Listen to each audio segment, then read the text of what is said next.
The mansion on Bellevue Hill stood like a monument to grief that October morning, its limestone facade catching the weak Pacific Northwest light in ways that made the structure appear less like a home and more like a mausoleum for the living. Fog rolled in from Puget Sound, threading through the old-growth cedars that lined the property's eastern boundary, softening the edges of a world that Victoria Hartwell had spent 5 years trying to keep sharp and controlled. Inside those walls, silence had become a language unto itself, spoken fluently by everyone who drew a paycheck from the estate, understood implicitly by the rotating staff of nurses and specialists who came and went like ghosts through the service entrance. It was the kind of silence that accumulated in corners, gathered weight in unused rooms pressed against windows, as if trying to escape into the gray morning beyond. Victoria's Tesla pulled into the circular driveway at precisely 7:43, 17 minutes earlier than her usual arrival time from the downtown Seattle office. The quarterly board meeting had ended ahead of schedule, a rare occurrence that left her with unexpected hours stretching before her like an accusation. She had considered stopping at the Starbucks Reserve on Capitol Hill, the one Thomas used to love, where the baristas still remembered his order even after all these years. But the thought of sitting alone at a reclaimed wood table, surrounded by the ambient noise of people living their ordinary lives, had felt like too much this morning. So she had driven home instead, her hands steady on the wheel, her mind cataloging the day's remaining tasks with the precision of someone who had learned to fill every waking moment with purpose, if only to keep the emptiness at bay. The front door opened soundlessly on its oiled hinges, admitting her into the foyer, where a Chihuly glass sculpture cascaded from the 20-foot ceiling like frozen fire. Victoria's Louboutin heels clicked against the imported Italian marble, each step echoing through the space with the regularity of a metronome. She set her Birkin bag on the console table beneath the gilt-framed mirror, catching a glimpse of herself in the reflection. 38 years old, her black hair pulled back in a severe chignon, her face composed into the mask she had perfected over 5 years of boardroom negotiations and hospital consultations and meetings with specialists who delivered devastating news with practiced sympathy. The woman in the mirror looked exactly like Victoria Hartwell, CEO of Hartwell Properties, widow of Thomas Andrew Hartwell, mother of two. But sometimes in moments like this, Victoria wondered if that woman was anyone at all. She was reaching for the stack of mail Margaret had left on the console when she heard it. The sound was so small, so fragile, that at first she thought she had imagined it. A syllable, nothing more, drifting down from the second floor like a leaf falling through still air. Victoria's hand froze above the envelopes. Her breath caught in her throat. She waited, every nerve in her body straining toward the silence, searching for confirmation of something her rational mind insisted could not be real. It came again. D. The word struck Victoria like a physical blow. Her knees weakened, her vision blurred at the edges. She grabbed the console table for support, her manicured nails scraping against the polished wood as she fought to remain upright. That sound, that impossible, miraculous, devastating sound. It was coming from the care room on the second floor, the room where her daughters had spent the last 5 years trapped in bodies that refused to cooperate and minds that the experts claimed could never process language. Lily and Rose Hartwell, born premature during a complicated delivery that had nearly killed Victoria, diagnosed at 8 months with quadriplegic cerebral palsy and severe motor aphasia. The twins who had never spoken a single word. The children whose silence had become the defining feature of Victoria's existence. She moved toward the staircase without conscious thought, her body responding to something deeper than reason. The grand marble steps seemed to stretch endlessly before her, each one requiring more effort than the last. Her heart pounded against her ribs with such force that she could feel it in her temples, in her fingertips, in the hollow of her throat. The hallway on the second floor extended before her like a tunnel, the doors to various rooms standing closed on either side, the thick Persian runner muffling her footsteps as she approached the care room at the far end. The door was slightly ajar, allowing a sliver of warm light to spill into the corridor. Victoria pressed her palm against the wood, not pushing, not yet, simply feeling the barrier between herself and whatever waited on the other side. Through the gap, she could hear movement, the soft rustle of fabric, the creak of someone shifting their weight on the floor. And then cutting through all of it came a voice she did not recognize, low and gentle, and trembling with an emotion she could not name. "It's okay, sweetheart. Daddy's here. You're doing so well. Can you say it again for me?" Victoria pushed open the door.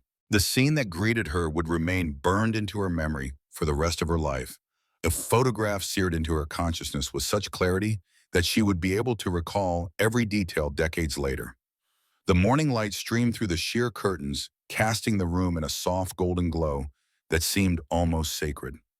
Her daughter sat on the thick wool rug in the center of the space, their small bodies supported by the specialized cushions that allowed them to maintain a seated position. Their eyes, the same striking blue-green as Thomas's, were fixed not on the array of expensive therapeutic equipment that lined the walls, not on the certified nurse standing frozen in the corner with her hand pressed over her mouth, but on the man kneeling before them. Daniel Morrison wore the faded Navy uniform of the estate's maintenance staff, the fabric worn thin at the elbows and knees from years of honest labor. His work gloves lay discarded beside him on the rug as if he had removed them in a hurry to be closer to the children without any barriers between them. He was not a large man, perhaps 5 feet 10, with a lean build that spoke of physical work rather than gymnasium vanity. His hair was the color of chestnuts, slightly too long, curling at the nape of his neck. His skin bore the weathered tan of someone who had spent considerable time outdoors, and his face carried the lines of a person who had known hardship, who had endured things that left marks invisible to the casual observer. His arms were open, extended toward Lily and Rose in a gesture of welcome that Victoria had seen before in photographs, in memories, in dreams that visited her in the darkest hours of the night. It was the gesture Thomas used to make when he came home from work, the way he would kneel in the doorway and wait for her to walk into his embrace. Da-dee. The word came from Rose this time, her small lips working to form the syllable, her eyes bright with an awareness that Victoria had never seen before. Beside her, Lily was moving too, her fingers twitching against the cushion, her head turning toward Daniel, with an intentionality that defied everything the specialist had claimed about her cognitive limitations.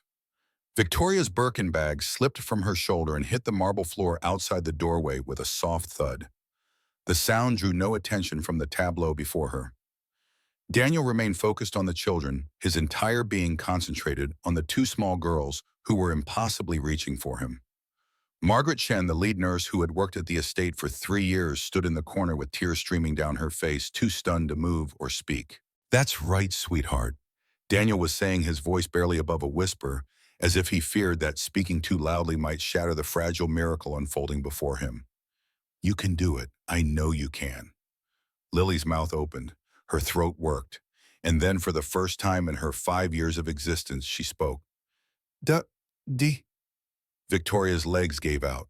She sank to the floor in the doorway, her Valentino dress pulling around her on the cold marble, her hand pressed against her chest, as if trying to hold her heart inside her body. The room spun around her. The edges of her vision darkened. She could not breathe, could not think, could not process what she was witnessing. Her daughters were speaking. Her silent, damaged, hopeless daughters were forming words. And the word they had chosen, the first utterance of their lives, was not for her. They were calling the janitor daddy. The rational part of Victoria's mind, the part that had earned her an MBA from Stanford and built Hartwell Properties into a $2 billion empire after Thomas's death, began cataloging questions. Who was this man? How had he gained such access to her children? What had he done to elicit a response that millions of dollars in therapy and the best specialists on the West Coast had failed to achieve? But beneath those questions, something deeper was stirring. Something Victoria had not allowed herself to feel in 5 years. It rose from the depths of her chest like a creature emerging from dark water, threatening to overwhelm her carefully constructed defenses. Hope. And beneath the hope, sharp as a blade, came something else. A jealousy so profound it took her breath away. These were her children, her flesh and blood, the last living connection to the man she had loved more than life itself. For 5 years, she had done everything in her power to help them, to heal them, to reach them.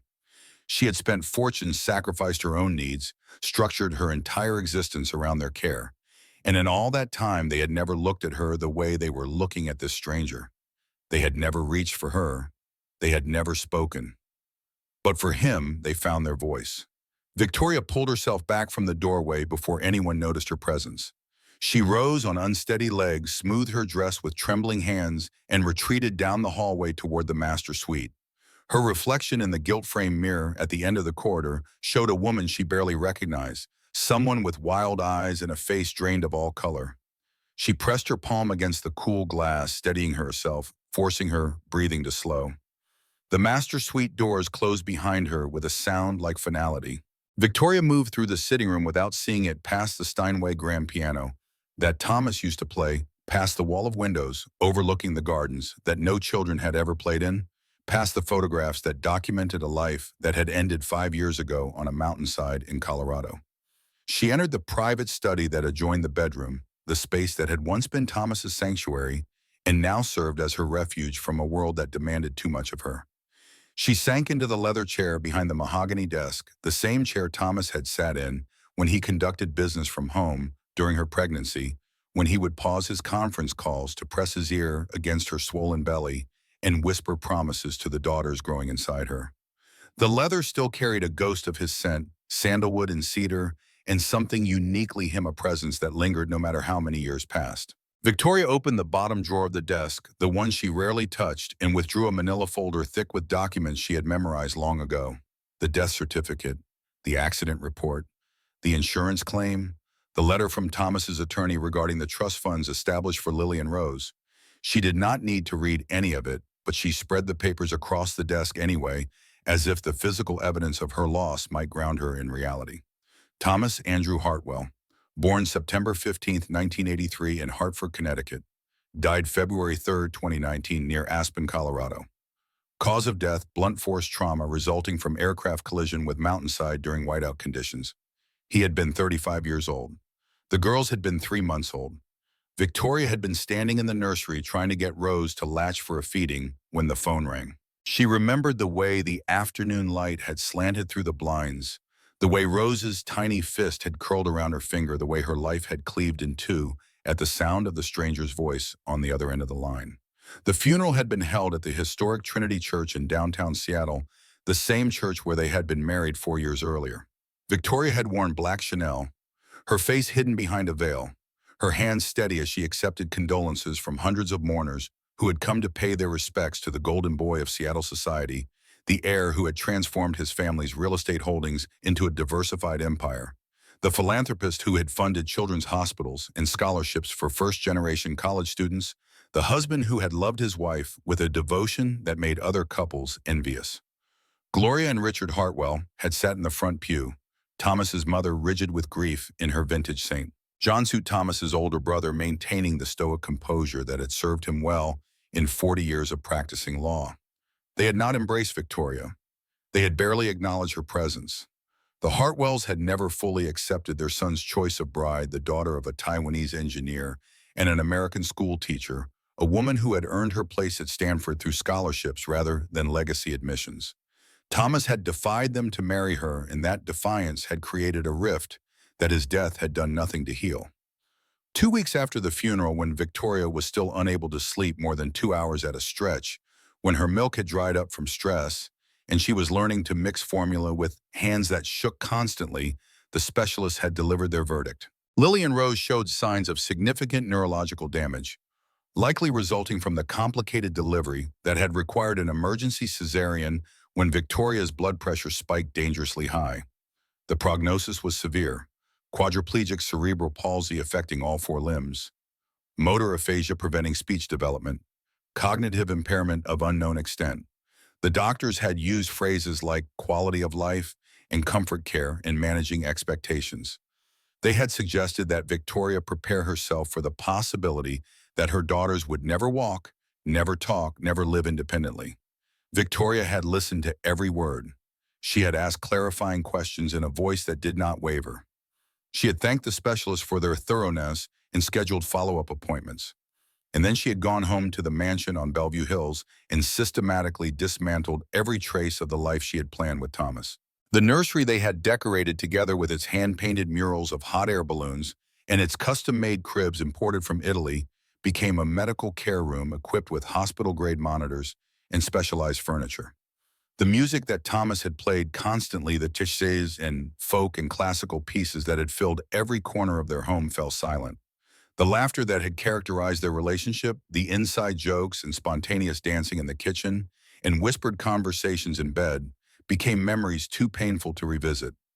Victoria replaced warmth with efficiency, love with management, hope with control.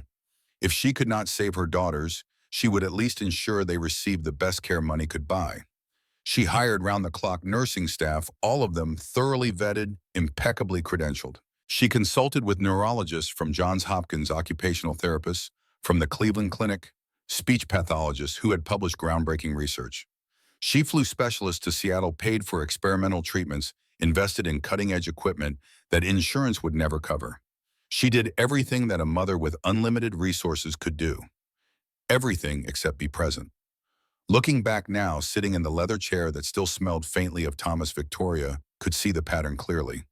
She had been so afraid of losing her daughters that she had never allowed herself to truly have them. She visited the care room for scheduled updates, reviewed the nursing logs, signed checks for therapies and equipment. But she rarely sat with Lily and Rose. She almost never touched them without a specific medical reason. She had convinced herself that her distance was protection, that if she did not allow herself to love them too deeply, their inevitable decline would not destroy her completely. But today, watching her daughters reach for a stranger, hearing them speak for the first time, Victoria understood the terrible truth she had been hiding from herself. Her distance had not protected her. It had only ensured that when her children found their voices, they would not call for her. She remained in the study for nearly an hour, letting the shock and grief and confusion wash over her in waves. The manila folder lay open on the desk, Thomas's smiling face, looking up at her from the photograph attached to one of the insurance documents. He had taken that picture for his pilot's license renewal. His grin slightly crooked, his eyes crinkled at the corners. He looked like a man who expected to live forever. What would you think of me now? Victoria wondered, tracing her finger across the photograph. What would you say if you could see what I've become? She knew the answer, of course. Thomas would have been devastated. He had loved Lily and Rose from the moment they appeared as two tiny heartbeats on the ultrasound screen.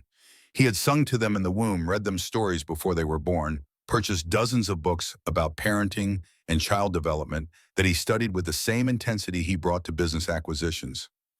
He had planned a life for their family, a life filled with birthday parties and scraped knees and bedtime stories, and all the beautiful ordinary moments that make up a childhood. And Victoria had let that life slip away, too consumed by her own grief, to give their daughters what they truly needed. She closed the folder and returned it to the drawer. Then she stood, straightened her dress, and checked her reflection in the small mirror on the wall. Her composure had returned, the mask firmly back in place.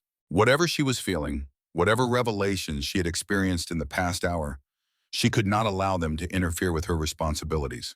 She was Victoria Hartwell, and Victoria Hartwell did not fall apart. But as she left the study and made her way downstairs toward her office, a new determination was forming beneath her carefully maintained exterior. She needed to know more about Daniel Morrison. She needed to understand how he had accomplished what she could not. And she needed to decide what to do about the man who had somehow become the most important person in her daughters' lives. The Hartwell Properties corporate office occupied the top 3 floors of a glass tower in downtown Seattle, but Victoria had always preferred to conduct her most sensitive business from the mansion. The home office on the first floor featured floor-to-ceiling windows overlooking the East Garden, a space that Thomas had envisioned as a playground for their future children, and that now stood as an immaculate expanse of manicured lawn and specimen plantings that no one ever used. Victoria settled behind her desk, a sleek contemporary piece that contrasted sharply with the traditional mahogany in Thomas's study upstairs, and opened her laptop. The human resources database for the estate's household staff was accessible through a secure portal that required both a password and biometric verification. Victoria pressed her thumb to the sensor and waited for the system to authenticate her identity. Within moments, Daniel Morrison's employee file appeared on her screen. The information was sparse, typical for a position that had been filled through an external staffing agency 3 weeks earlier. Basic biographical data. Daniel James Morrison, 38 years old, born in Spokane, Washington. Current address: an apartment complex in Redmond Unit 2B. Previous employment history included positions at Seattle Children's Medical Center, the Evergreen Pediatric Rehabilitation Center, and several residential properties throughout the greater Seattle area. His background check had come back clean, no criminal record, no civil judgments, no red flags of any kind. References from previous employers described him as hardworking, reliable, quiet, punctual. the kind of generic descriptors that told you nothing meaningful about a person. Victoria stared at the small photograph attached to the file, a standard headshot taken during the onboarding process. Daniel Morrison looked directly at the camera, his expression neutral, his brown eyes revealing nothing. He could have been anyone. He could have been no one. There was nothing in this image or this file to explain how he had reached Victoria's daughters when no one else could. She picked up the phone on her desk and dialed the staffing agency. The representative who answered was professional and eager to help Mrs. Hartwell, one of their most valued clients. Of course, she could provide additional information about the Morrison placement. Yes, his credentials were impeccable. He had come highly recommended from Seattle Children's Medical Center, where he had worked for 4 years in their maintenance department. He had specifically requested positions involving pediatric care environments, which the agency had found somewhat unusual for a maintenance professional but not concerning given his exemplary record. Victoria asked why he had left Seattle Children's. There was a brief pause on the other end of the line. The representative's voice became slightly more guarded as she explained that the termination had been mutual part of a workforce reduction during a budget restructuring. She assured Mrs. Hartwell that there had been no disciplinary issues, no complaints, no concerns of any kind. Daniel Morrison had simply been one of several employees let go when the hospital consolidated its maintenance operations with an outside contractor. Victoria thanked the representative and ended the call. She sat for a long moment, her fingers steepled beneath her chin, her gaze fixed on the photograph on her screen. Something about the story did not quite add up. Why would a maintenance worker specifically seek out positions in pediatric environments? Why would he show such an unusual ability to connect with disabled children? And why, in the 3 weeks he had worked at the estate, had Victoria heard nothing about his interactions with Lily and Rose until today? She pulled up the nursing logs from the past month, scanning the daily entries for any mention of Morrison. The references were scattered throughout brief notes from various staff members. Mr. Morrison assisted with room sanitation during physical therapy session. Mr. Morrison repaired loose tile in care room bathroom. Mr. Morrison observed humming during routine cleaning. Residents appeared to respond positively. The final note caught her attention. Recommend limiting maintenance visits during residents' rest periods as Mr. Morrison's presence seems to agitate Lily. Discussed with Mr. Morrison, he agreed to adjust his schedule. Victoria clicked on the timestamp of that entry. It had been written by Margaret Chen 2 weeks ago, but the word agitate seemed wrong somehow. Based on what Victoria had witnessed this morning, Lily's response to Daniel Morrison was the opposite of agitation. Unless Margaret had misinterpreted what she was seeing, unless she had mistaken engagement for distress. Victoria closed the laptop and rose from her desk. The clock on the wall showed 11:15. Daniel Morrison's shift would continue until 5 o'clock, which meant he was somewhere on the estate right now, going about his regular duties as if this morning had been an ordinary day. Victoria needed to speak with him. She needed answers. But first she needed to understand what she had missed. She left her office and climbed the stairs to the second floor, her steps slower than usual, her mind turning over the events of the morning like stones being examined for hidden facets. The hallway stretched before her. The same hallway she walked every day, without truly seeing it, the same Persian runner and cream-colored walls and gilt-framed portraits of Hartwell ancestors that she had long ago stopped noticing. But today everything looked different. Today she was seeing her home through new eyes. The care room door stood open and Victoria could hear voices from inside. She approached quietly, stopping just outside the doorway to listen before entering. Margaret Chen was speaking to someone, her voice low and professional. The morning physical therapy session is complete. Both girls tolerated the exercises well. Lily showed increased responsiveness to verbal cues, which I've documented.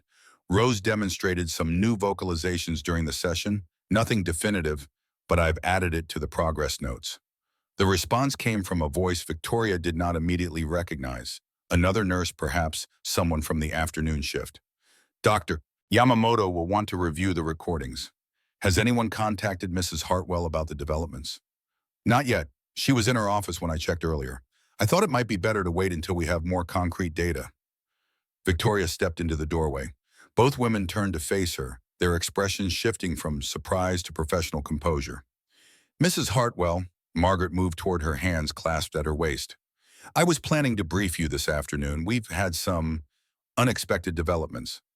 Victoria looked past the nurses to where her daughters lay in their specialized cribs, the kind with adjustable positioning and padded rails, and all the features that insurance required and compassion demanded. Lily's eyes were closed, her breathing, even her small chest, rising and falling with the rhythm of sleep.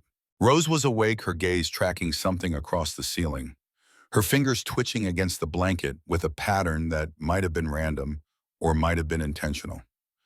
"I saw this morning," Victoria said quietly.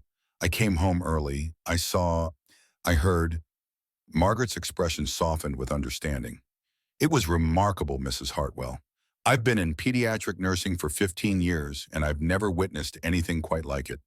The level of response, the vocalization, it exceeded any of our documented milestones. The janitor, Morrison, how long has this been happening?"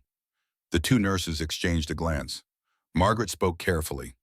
"We've noticed increased responsiveness when Mr. Morrison is present for the past 2 weeks. Small things at first, the girls tracking his movements, calming when they heard his voice. I made a note about it in the logs." "I read your note. You said his presence agitated Lily." Margaret flushed slightly. "I may have misinterpreted. In retrospect, I believe what I observed was engagement, interest. But it's so contrary to everything we've been told about their cognitive capacities that I wasn't sure how to categorize it." Victoria moved into the room, approaching Rose's crib. Her daughter looked up at her, those blue-green eyes that were so much like Thomas's, and Victoria felt her heart clench. She reached out, her fingers hovering above Rose's hand, not quite touching. Has she ever responded to me like that?" The silence that followed was answer enough. Victoria withdrew her hand and turned to face the nurses. Her composure remained intact, but something in her voice had changed, a rawness that she could not entirely conceal. "I want to know everything about Daniel Morrison. His background, his methods, his history with children like this. Everything." "Of course, Mrs. Hartwell," Margaret nodded. "But perhaps it might be more productive to speak with him directly. He'll be on shift until 5. Victoria considered this. Her instinct was to gather information independently, to build a complete picture before confronting the subject directly. It was how she had operated in business for years, and it had served her well.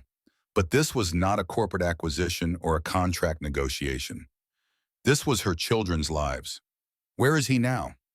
He should be in the West Wing doing his regular maintenance rounds. The schedule has him checking the HVAC systems this afternoon."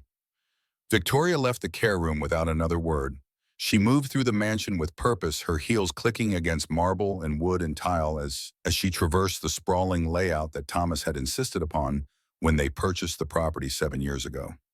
He had wanted space for a family room for children to run and play and explore. He had envisioned holiday gatherings with dozens of guests, summer barbecues on the back terrace, Christmas mornings with wrapping paper scattered across the floor. None of those visions had come to pass. The West Wing housed the guest suites, a formal dining room that seated 24 in a series of utility spaces that kept the massive estate functioning. Victoria found Daniel Morrison in the mechanical room behind the main kitchen, a windowless space filled with the humming of industrial equipment. He was crouched beside an air handling unit, a small flashlight clamped between his teeth, his hands busy with something she could not see from the doorway. "Mr. Morrison." He startled at the sound of her voice, turning quickly and rising to his feet in one fluid motion. The flashlight dropped from his mouth into his waiting palm, and he clicked it off with practiced ease. His expression shifted from surprise to wariness to careful neutrality, a sequence of adjustments that took perhaps half a second. "Mrs. Hartwell." His voice was deeper than she expected, with a slight roughness that spoke of a life lived without pretension. "Is there something wrong with the work?" "No." Victoria stepped into the mechanical room, pulling the door partially closed behind her. The space was cramped, forcing them into closer proximity than either seemed comfortable with. "I want to talk to you about my daughters." Something flickered in his brown eyes there, and gone so quickly that Victoria might have imagined it. He reached for a rag hanging from his belt and wiped his hands, buying time with the mundane action. "What about them? I saw you this morning in the care room. I heard them speak." Daniel's hands stilled on the rag. He did not respond immediately, and when he did, his words were measured, cautious. "Yes, ma'am, they did speak. They called you Daddy." Again that flicker in his eyes, pain perhaps, or something closer to recognition. Yes, ma'am, they did. How Victoria heard the desperation in her own voice and hated herself for it. I've spent 5 years trying to reach them. I've hired the best specialists, tried every therapy, spent more money than most people will see in a lifetime. And they've never spoken. Never. So how did you, a maintenance worker who's been here 3 weeks, manage to do what no one else could? Daniel was quiet for a long moment. His gaze moved from Victoria's face to the wall behind her, then down to his hands still wrapped in the rag. When he spoke, his voice had softened, losing some of its professional distance. I don't have a good answer for you, Mrs. Hartwell. I didn't do anything special.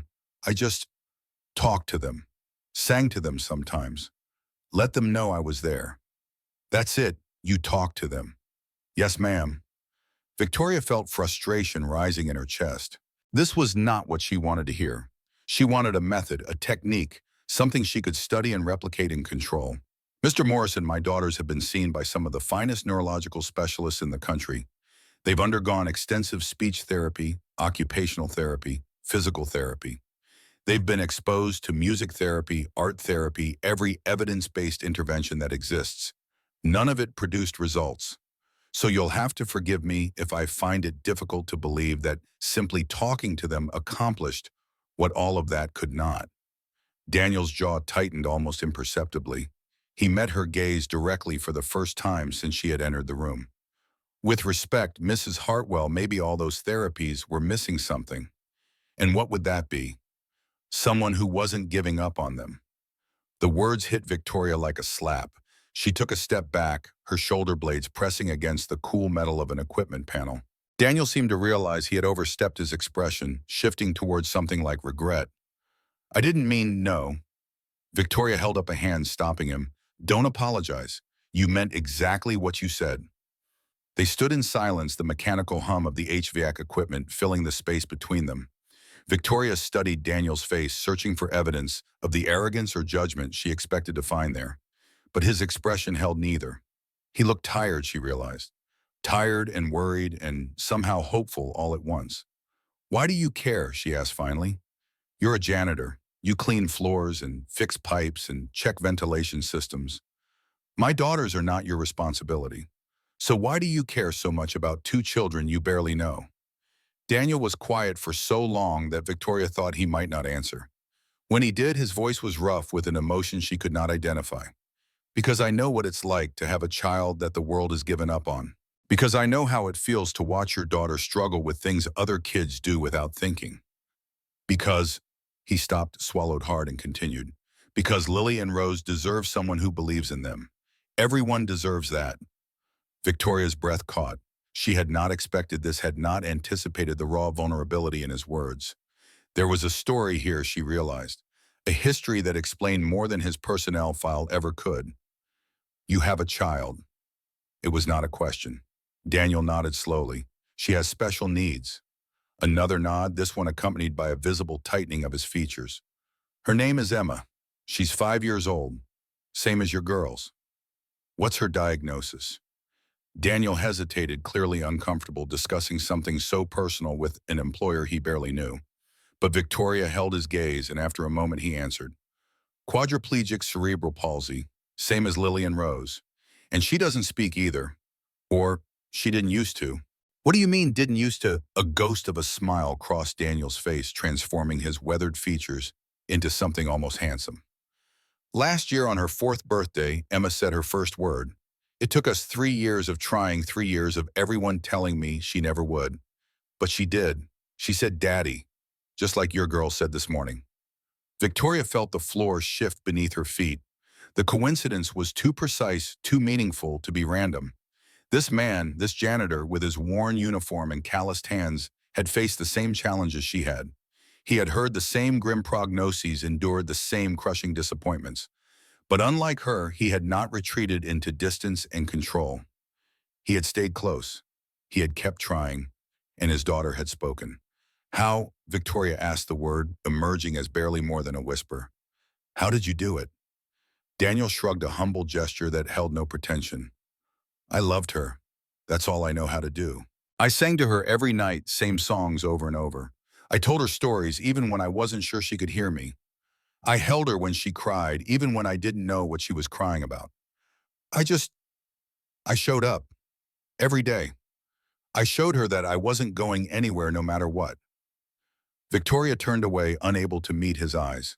The mechanical room suddenly felt too small, too close, too full of truth she was not ready to face. She pressed her palm against the metal panel, feeling the cool surface against her heated skin. Mr. Morrison, her voice was steadier now, the professional mask sliding back into place. I appreciate your candor, but I need to be clear about something. You were hired to maintain this property, not to interact with my children. Whatever has been happening over the past 3 weeks, I'm not sure how I feel about it. I need time to think. I understand, ma'am. Daniel's tone had returned to its formal distance. I never meant to overstep. I saw them and I recognized something. Something familiar. I couldn't walk past without trying. Victoria nodded, still facing away from him. For now, please continue with your regular duties. Avoid the care room unless absolutely necessary. I'll let you know if... I'll let you know. She did not wait for his response. She pushed open the door and stepped into the corridor, her heels striking the floor with renewed authority as she walked away from the mechanical room and the man inside it. Her mind was spinning with information, with implications, with questions she did not know how to answer. Daniel Morrison had a daughter with the same condition as her twins. He had achieved breakthrough results through nothing more than presence and persistence. And somehow in 3 short weeks, he had formed a bond with Lily and Rose that Victoria had never managed to create in 5 years. The realization was devastating, and liberating, and terrifying. Victoria retreated to her office and closed the door. She sat at her desk but did not open her laptop, did not reach for the phone, did not do any of the things she normally did when she needed to regain control of a situation. Instead, she simply sat staring at the window that overlooked the empty garden, thinking about all the ways she had failed her daughters without even knowing it. The afternoon passed in a blur of canceled meetings and unanswered emails. Victoria remained in her office, emerging only once to use the restroom, declining Margaret's offer to bring her lunch. She needed solitude. She needed to process. She needed to understand what she was feeling before she could decide what to do about it. At 4 o'clock, the intercom on her desk buzzed. Victoria pressed the button with a reflexive motion, her voice flat as she answered. Yes. Mrs. Hartwell, Margaret's voice came through the speaker with an edge of urgency. There's a vehicle at the front gate. It's Mr. Richard Hartwell and his mother. They're asking to be admitted. Victoria's stomach dropped. Richard and Gloria. Here. Unannounced. She took a deep breath, composing herself before responding. Let them in. Show them to the main parlor. I'll be there shortly. Yes, ma'am. Victoria rose from her desk and moved to the mirror mounted on the wall near the door. She checked her appearance with clinical detachment, smoothing a stray hair, adjusting the collar of her blouse. Whatever Richard and Gloria wanted, she could not let them see weakness. The Hartwells had been circling her since Thomas's death, waiting for an opportunity to reassert control over the family legacy. She could not give them one. The main parlor occupied the front corner of the mansion's ground floor, a formal space designed for receiving important guests. Thomas had used it for business entertaining, hosting clients and investors amid the antique furniture and museum-quality artwork that his mother had selected when they purchased the property. Victoria had rarely entered the room in the 5 years since his death.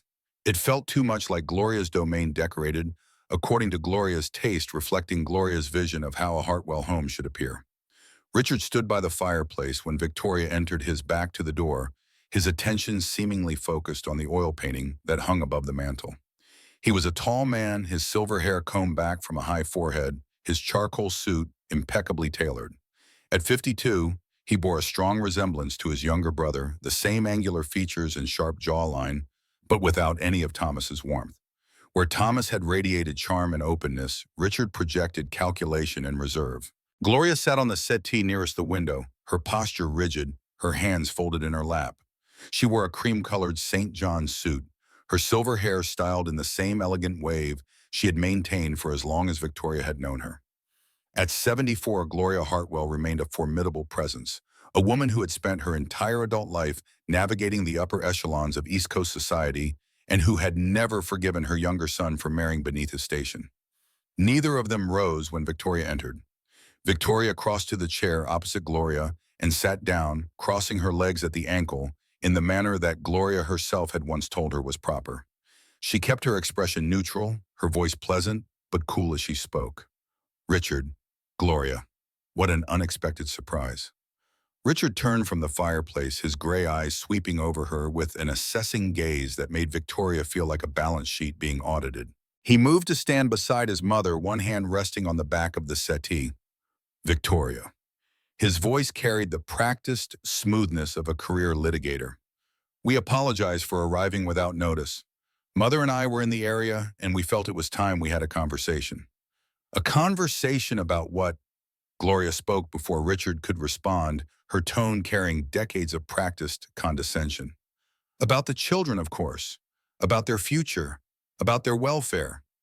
Victoria felt her defenses rise but kept her expression calm. Lily and Rose are well cared for, Gloria, I assure you. Are they? Gloria's eyebrow arched slightly. We've heard some concerning things, Victoria. Reports about the staff you've been employing. The level of access certain individuals have been given to our grandchildren. Richard's voice was smooth, reasonable, carrying the tone he used when presenting arguments to a jury. We're not making accusations, Victoria. We're simply expressing our concern as family members who care about the well-being of Thomas's daughters. Victoria's mind raced. How could they know about Daniel Morrison, who had told them she thought of the nursing staff, the housekeepers, the various workers who passed through the estate on a daily basis? Any one of them could have mentioned something, could have gossiped, could have reported back to the Hartwells without realizing the implications. I'm not sure what you've heard, but I can assure you that every member of my staff has been thoroughly vetted. The girls receive excellent care. The girls receive care from strangers. Gloria's voice sharpened. Hired help who have no connection to this family, no investment in its legacy. Thomas wanted his daughters raised in a Hartwell home, surrounded by Hartwell values. What he got was a mother who's never home and a rotating cast of employees who treat them like a job. Victoria felt heat rising in her cheeks, but forced herself to remain composed. This was an old argument one Gloria had been making since the day of the funeral. She had wanted the twins to come live with her in Hartford, to be raised by nannies in the family estate, educated at the same preparatory schools that had produced 3 generations of Hartwell men. Victoria had refused and Gloria had never forgiven her. Richard stepped in, his tone conciliatory. What Mother is trying to say, Victoria, is that we want to help. The girls are getting older. Their needs are becoming more complex. Perhaps it's time to consider additional support. What kind of support? Richard and Gloria exchanged a glance. When Richard spoke again, his voice had taken on a more formal quality. We've consulted with some legal professionals, experts in family law. They've advised us that in certain circumstances, it may be appropriate for extended family members to seek shared guardianship, a partnership, if you will, to ensure that important decisions about the children's futures are made with proper deliberation. Victoria's blood ran cold. There it was. The threat she had been anticipating since Thomas's death finally spoken aloud. They wanted guardianship. They wanted control, not over the children themselves necessarily, but over the substantial trust funds that Thomas had established for them, the real estate holdings that would pass to them when they came of age, the voting shares in Hartwell properties that had been set aside in their names. She kept her voice steady, though her heart was pounding. Let me be clear about something. I am Lily and Rose's mother. I am their sole legal guardian as determined by Thomas's will and affirmed by the courts.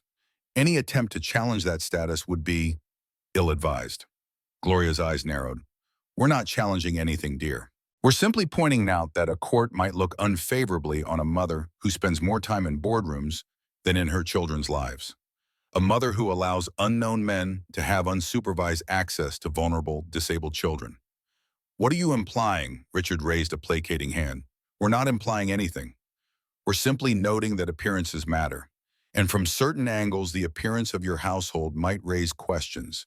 Questions that a sympathetic judge might want answered. Victoria stood abruptly, her composure finally cracking. I think this conversation is over. You're welcome to visit your grandchildren during supervised visiting hours, which you're welcome to arrange through my assistant. But if you're here to threaten me, to suggest that you might try to take my daughters from me, then I'm going to have to ask you to leave." Gloria rose as well, her movement slow and deliberate, her gaze fixed on Victoria with an intensity that was almost predatory. "We're not making threats, Victoria. We're offering warnings. Thomas would have wanted his daughters protected. If you won't do it, someone else will have to." She moved toward the door, Richard following. Victoria stood frozen, her hands clenched at her sides, her breath coming in short, controlled bursts. At the doorway, Gloria paused and turned back. "Think about what we've said, dear. Think about what's best for those girls, because we certainly will." They left without waiting for a response. Victoria listened to their footsteps receding down the hallway, heard the front door open and close, heard the engine of their car start and fade as they drove away. Only then did she allow herself to sink back into the chair, her body trembling with the mixture of rage and fear. The threat was clear. Richard and Gloria were preparing to challenge her guardianship.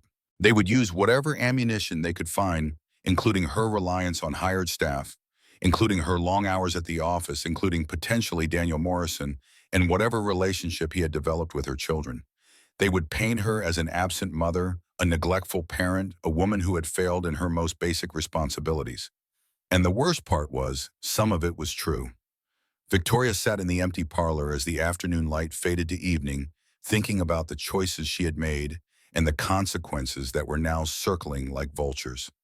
She thought about Thomas, about the life they had planned together, about all the promises they had made to each other and to their unborn daughters.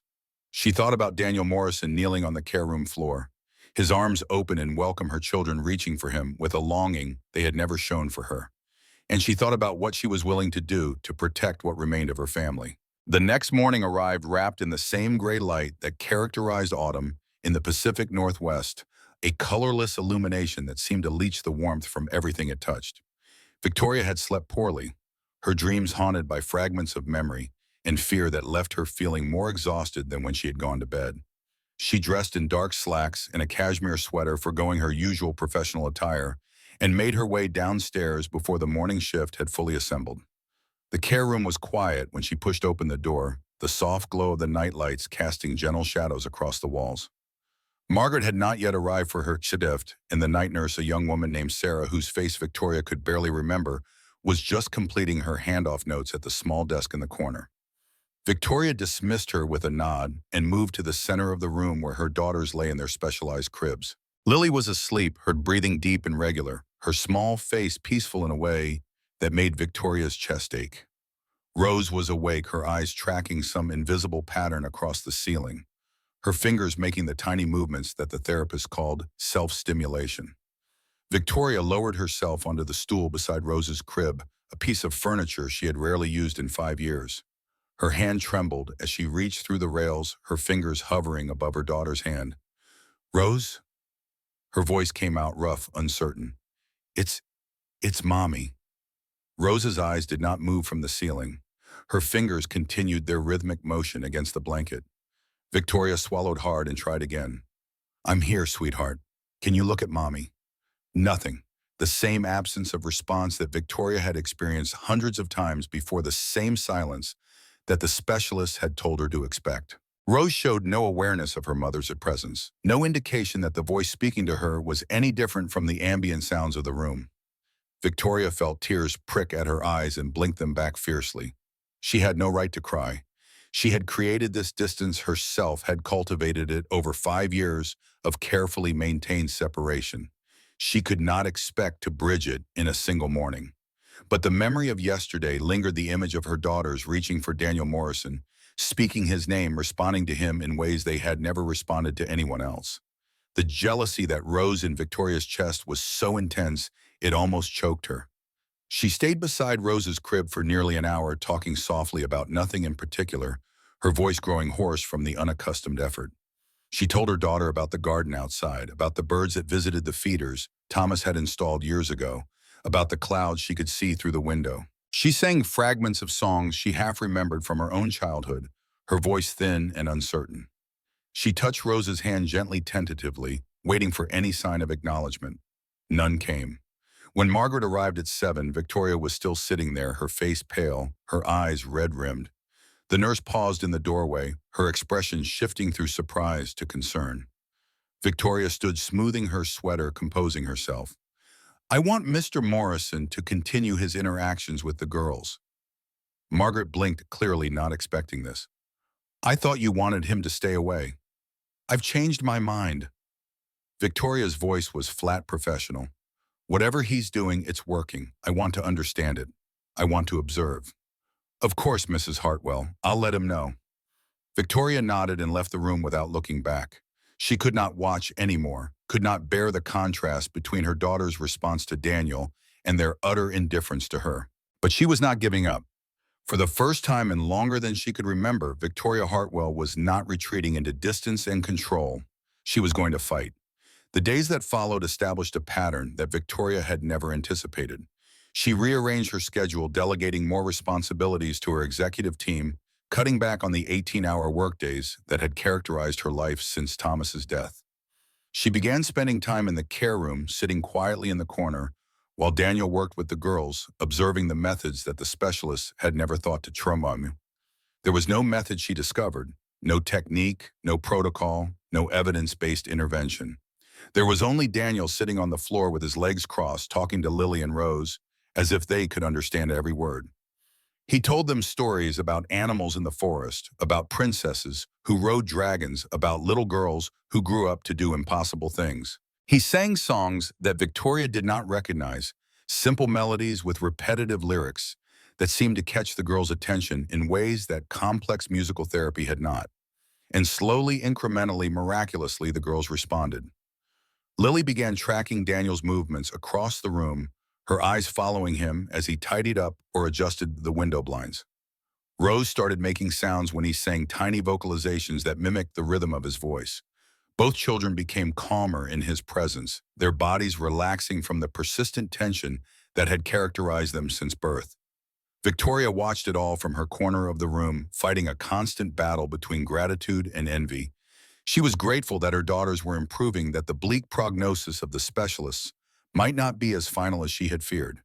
But she was envious of Daniel's ease with them, his natural ability to connect the bond he had formed so quickly when she had failed for so long. On the fourth day, Victoria found the notebook. She was in the care room early, as had become her habit, when she noticed Daniel sitting on the floor between the girls' cribs, writing in a small book with a worn brown cover. He was so absorbed in his task that he did not hear her approach, did not notice her presence until she spoke. "What's that?" Daniel looked up, startled. His hand moved instinctively to close the notebook, but Victoria had already seen enough of the pages to recognize that it was not his. I found it," he said, "a few weeks ago when I was cleaning behind one of the cabinets in here. It was wedged behind the ventilation grate. I don't know how long it had been there." Victoria extended her hand, her heart suddenly pounding. Daniel hesitated, then handed her the notebook. The cover was soft with age, the edges worn from handling. She opened it to the first page and felt the world tilt beneath her feet. The handwriting was Thomas's. She would have recognized it anywhere, those slanted blue letters that always looked slightly hurried, as if his hand could not keep up with his thoughts. The first page was dated 7 years ago, when they had just moved into the estate, when Victoria was newly pregnant and Thomas was overflowing with plans for the future. "Notes for my girls," he had written at the top of the page. "Things I want to remember to teach them." Victoria sank onto the nearby stool, her knees suddenly unable to support her weight. She turned the pages with trembling fingers, reading fragments of her husband's thoughts. Lists of books he wanted to read to them. Recipes for their first solid foods. Lyrics to lullabies he had learned from his grandmother. Plans for their nursery, their education, their lives. And near the back in writing, that was shakier than the rest, dated just a month before his death, "For when I'm not there anymore." Victoria's vision blurred. She pressed her palm against the page, feeling the slight indentation of Thomas's pen strokes, as if by touching the paper she could somehow touch him again. Daniel stood nearby, silent, giving her space to process what she was seeing. "I didn't mean to pry," he said finally. "I started reading it because I wanted to understand what kind of family this was, what kind of father they had lost. And then I found the songs." He paused, his voice softening. "That's what I've been singing to them, Mrs. Hartwell. His songs, the lullabies he wrote down in there. I thought I thought maybe they would want to hear their father's music. Victoria looked up at him through tear-filled eyes. This man, this stranger who had walked into her home 3 weeks ago, had given her daughter something she had not known existed. A piece of Thomas preserved in ink and paper, waiting to be discovered, waiting to be shared. Thank you. The words came out broken, inadequate. Thank you for finding this. Thank you for keeping him alive for them. Daniel nodded, his own eyes bright with an emotion that Victoria recognized because she felt it too. The shared understanding of loss. The weight of carrying on when the person you loved was gone. They should know him, Daniel said quietly, even if they can never meet him. They should know who he was, what he wanted for them. Victoria closed the notebook and pressed it against her chest, holding it like a talisman. She did not feel entirely alone anymore. That evening, Victoria sat in Thomas's study, the notebook open on the desk before her, reading every page from beginning to end. Some entries made her laugh despite her tears, like Thomas's detailed plan for teaching the girls to ride bicycles complete with diagrams, or his list of dad jokes I'll use to embarrass them when they're teenagers. Other entries broke her heart anew, like the passage where he described watching Victoria sleep during her pregnancy and feeling so overwhelmed with love that he had to leave the room to cry. But it was the final entry that destroyed her completely. Victoria, he had written, if you are reading this, it means I'm not there anymore. I don't know what happened. I don't know how much time I had, but I want you to know some things. First, I love you. I have loved you since the moment you walked into that economics seminar at Stanford and proceeded to argue with the professor for 15 minutes about monetary policy. I will love you until whatever comes after this life, and probably beyond that too. Second, I'm not worried about Lily and Rose. Not because I think everything will be easy, but because I know you. I know what you're capable of when you love someone. I know that you will fight for them, protect them, give them everything they need. You are the strongest person I've ever met, Victoria. Stronger than me, stronger than anyone I know. Third, and this is the important part, don't close yourself off. I know you. I know your instinct is to build fortresses when you're hurting, to push people away, to try to control everything so you don't have to feel vulnerable.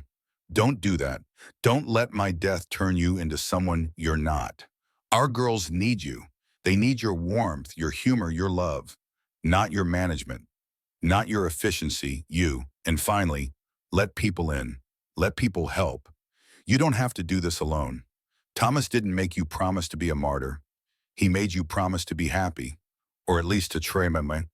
I love you, Victoria. I always will. Take care of our girls. Take care of yourself. And remember, love isn't about being perfect. It's about being there. All my heart forever, Thomas. Victoria sat motionless for a long time after finishing the letter, the notebook lying open on the desk, Thomas's words blurring through her tears. He had known. Somehow, with the preternatural insight that had always characterized him, he had known exactly what she would do after he was gone. He had predicted the armor she would construct, the distance she would maintain, the way she would hide from her own children behind a fortress of employees and schedules and professionalism. And he had asked her not to. She thought about the past 5 years, about all the moments she had missed, all the opportunities she had squandered. She thought about Lily and Rose reaching for Daniel, speaking their first words to a stranger, because their mother had been too afraid to get close. She thought about Richard and Gloria, circling like vultures, preparing to use her failures against her. And she thought about Daniel Morrison, who had lost his wife, who raised a disabled daughter alone, who still showed up every day with love and patience and hope. Victoria closed the notebook and placed it carefully in the drawer of Thomas's desk beside the manila folder of documents she almost never looked at anymore. Then she stood, walked to the window, and looked out at the garden Thomas had designed for children who had never played there. Tomorrow, she decided. Tomorrow she would begin again. The following weeks marked a gradual transformation in the Hartwell household, a shift so subtle that even Victoria herself was not entirely aware of its extent, until she looked back and realized how much had changed. She began spending more time in the care room, not just observing from her corner, but actively participating in the girls' daily routines. She learned the songs Thomas had written down in his notebook, practicing them alone in her bedroom, until she could sing them without her voice breaking. She asked Daniel to teach her his techniques, his approach, his philosophy, and she tried to implement what she learned. The results were not immediate or dramatic. Lily and Rose did not suddenly transfer their affection from Daniel to their mother. The bond they had formed with him remained stronger, more natural than anything Victoria could create. But there were small victories, tiny moments of connection that felt enormous in their significance. One morning, Rose's eyes tracked Victoria as she crossed the room, following her movement the way they had previously only followed Daniel. Another day, Lily made a sound, not quite a word, but something close when Victoria sang the lullaby from Thomas's notebook. These were not miracles, not the kind of breakthrough that Daniel had achieved, but they were beginnings. Victoria also began learning more about Daniel himself, piecing together the story of his life through casual conversations and careful observation. He had grown up in Spokane, the son of a mechanic and a grocery store cashier, working-class people who had instilled in him a strong work ethic and a deep sense of responsibility. He had joined the Seattle Fire Department at 22, serving for 12 years before leaving to care for Emma full-time after his wife abandoned them. The firefighting background explained a lot. Victoria realized the calm under pressure, the methodical approach to problems, the ability to remain focused in chaos. His wife's name was Sarah. She had left when Emma was 2 years old, unable to cope with the demands of raising a severely disabled child. Daniel did not speak of her with bitterness, which surprised Victoria. He simply stated the facts as if describing the weather, something that had happened, something beyond his control, something he had accepted and moved past. Some people aren't equipped for it, he said one afternoon when Victoria pressed him for details she had no right to request. I don't blame her. I wish things were different, but I don't blame her. Emma and I were okay. We built a good life together. Victoria heard what he did not say, that he blamed himself, that he questioned whether he could have done something differently, that he still woke up some nights wondering if Sarah would have stayed if he had been a better husband. She recognized those doubts because she carried similar ones, the endless second-guessing of the bereaved, the what-ifs and if-onlys that served no purpose but refused to be silenced. Their conversations grew longer, more personal. Victoria found herself sharing things she had not spoken of in years. Memories of Thomas, fears about the future, the crushing guilt she felt about the distance she had maintained from her daughters. Daniel listened without judgment, offering no advice unless asked, simply providing the space for Victoria to articulate thoughts she had kept locked inside for too long. One Wednesday afternoon, Victoria made a decision that would change everything. Daniel had taken the day off to bring Emma to a medical appointment, and Victoria found herself consumed by curiosity about the life he led outside the estate. Before she could second-guess herself, she was in her Tesla heading toward the address listed in his personnel file. The drive to Redmond took 20 minutes through rain-slicked streets that reflected the gray October sky like mirrors. The apartment complex where Daniel lived occupied a corner lot in a working-class neighborhood. Its brick facade weathered its parking lot filled with older vehicles. Victoria pulled into a spot across the street and sat there feeling like an intruder, but unable to make herself leave. She waited 15 minutes before she saw them. Daniel's car, an aging Honda Civic without a dent in the rear bumper, pulled into the lot just after 3. Victoria watched as he got out, moved to the trunk, and carefully extracted a wheelchair. His movements were practiced, efficient, the result of thousands of repetitions. He opened the rear passenger door and leaned inside, emerging moments later with Emma in his arms. Victoria's breath caught. Emma was small even for 5 years old, her limbs thin, and her body positioned in the contracted posture that Victoria recognized from her own daughters. She wore a pink dress with butterfly appliques, and her brown hair was tied in pigtails with matching ribbons. Daniel settled her into the wheelchair with infinite gentleness, adjusting the strap, smoothing her dress, making sure she was comfortable. Then he wheeled her toward the building's entrance. Victoria should have driven away then. She had seen enough. But something kept her rooted to the spot, some compulsion to understand more about the man who had changed her daughters' lives. She watched as Daniel paused at the building's entrance to check the mailbox. She watched as he maneuvered the wheelchair through the narrow doorway. And then 10 minutes later, she saw them appear on the second-floor balcony. Daniel had positioned Emma's wheelchair so she could look out at the neighborhood. He knelt beside her, pointing at something below, perhaps a bird or a dog, or simply the clouds drifting overhead. Emma's face broke into a smile, crooked and imperfect, but radiant with joy. Then Daniel began to sing. Victoria could not hear the words from her position across the street, but she could see his lips moving, could see Emma's eye fixed on his face, could see the little girl's mouth attempting to form the same shapes. It was the same technique he used with Lily and Rose, the patient repetition, the unwavering attention, the absolute conviction that his daughter could understand him, even when the world insisted otherwise. Victoria felt tears sliding down her cheeks. She understood now in a way she had not before what drove Daniel Morrison. He was not a saint or a martyr or a man with some special gift. He was simply a father who refused to give up on his child. He had learned through years of struggle and heartbreak that love was not a feeling, but an action. That presence mattered more than perfection. That showing up day after day was sometimes the only magic a person needed. She watched for another 10 minutes as Daniel and Emma shared their small ritual on the balcony. Then he wheeled her back inside and the lights in what must have been their kitchen flickered on. Victoria imagined him preparing dinner, feeding Emma, bathing her, putting her to bed. All the tasks that filled a parent's day done alone because Sarah had not been able to face them. Victoria started her car and drove back to Bellevue, her mind churning with new understanding. Daniel Morrison lived in a rundown apartment with peeling paint and aging appliances. He worked as a maintenance man because it was the only job that allowed him the flexibility to care for his daughter. He had lost his marriage, his career, his dreams of a normal life, all because he had chosen to stay when staying was hard. And yet he still had hope, still sang to Emma every day, still believed she could speak, could grow, could live a life worth living. Victoria thought about her own response to adversity, the way she had retreated behind her fortress of wealth and hired help. She had convinced herself that she was protecting her heart, but she had only been protecting her fear. Fear of loss, fear of pain, fear of loving someone who might never be able to love her back. Daniel had faced those same fears and chosen differently. He had chosen presence over protection, connection over control, love over safety. Maybe it was time Victoria learned to do the same. One evening after the girls had been put to bed and the night nurse had taken over, Victoria found Daniel in the kitchen preparing to leave for the day. He was collecting his things from the small locker assigned to maintenance staff, his movements unhurried, his expression thoughtful. "Can I ask you something?" Victoria leaned against the door frame, her arms crossed over her chest. Daniel looked up, a slight wariness entering his eyes. He had learned to recognize when Victoria was about to venture into territory that made them both uncomfortable. "Sure. Why did you really take this job? A man with your experience, your background, could work anywhere.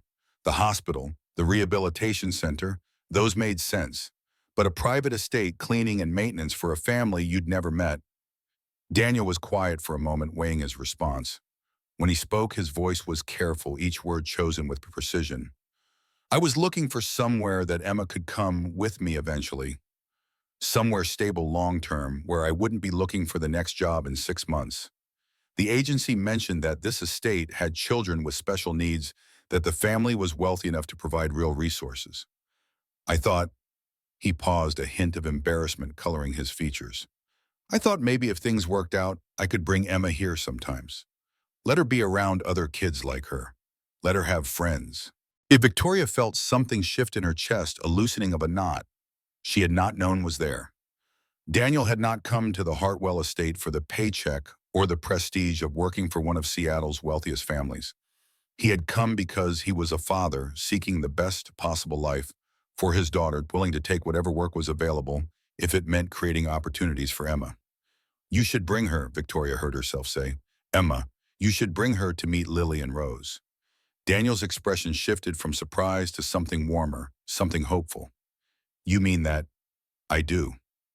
Victoria was as surprised by the words as Daniel seemed to be, but as she spoke them, she realized they were true.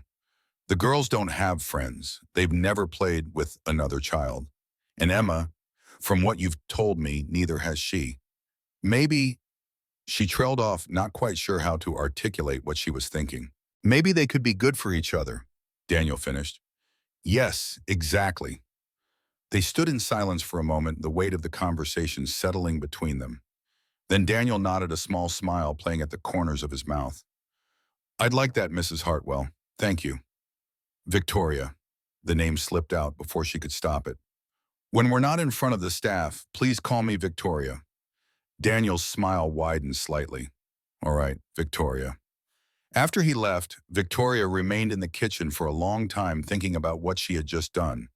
She had invited a near stranger to bring his disabled daughter into her home to integrate their families in a way that went far beyond the employer-employee relationship they had maintained until now. It was impulsive. It was potentially reckless. It was exactly the kind of thing Thomas would have done without a second thought. Maybe Victoria thought that was exactly why it felt right. The first meeting between Emma and the twins took place on a Saturday morning in early November, when the autumn light was golden and the air carried the first real chill of approaching winter. Daniel arrived at the estate just after 9, Emma bundled in a pink coat with butterfly appliques, her wheelchair decorated with stickers she had chosen herself. Victoria watched from the window of her office as Daniel lifted Emma from the car, settling her carefully into the wheelchair, with the practiced ease of a man who had performed this action thousands of times.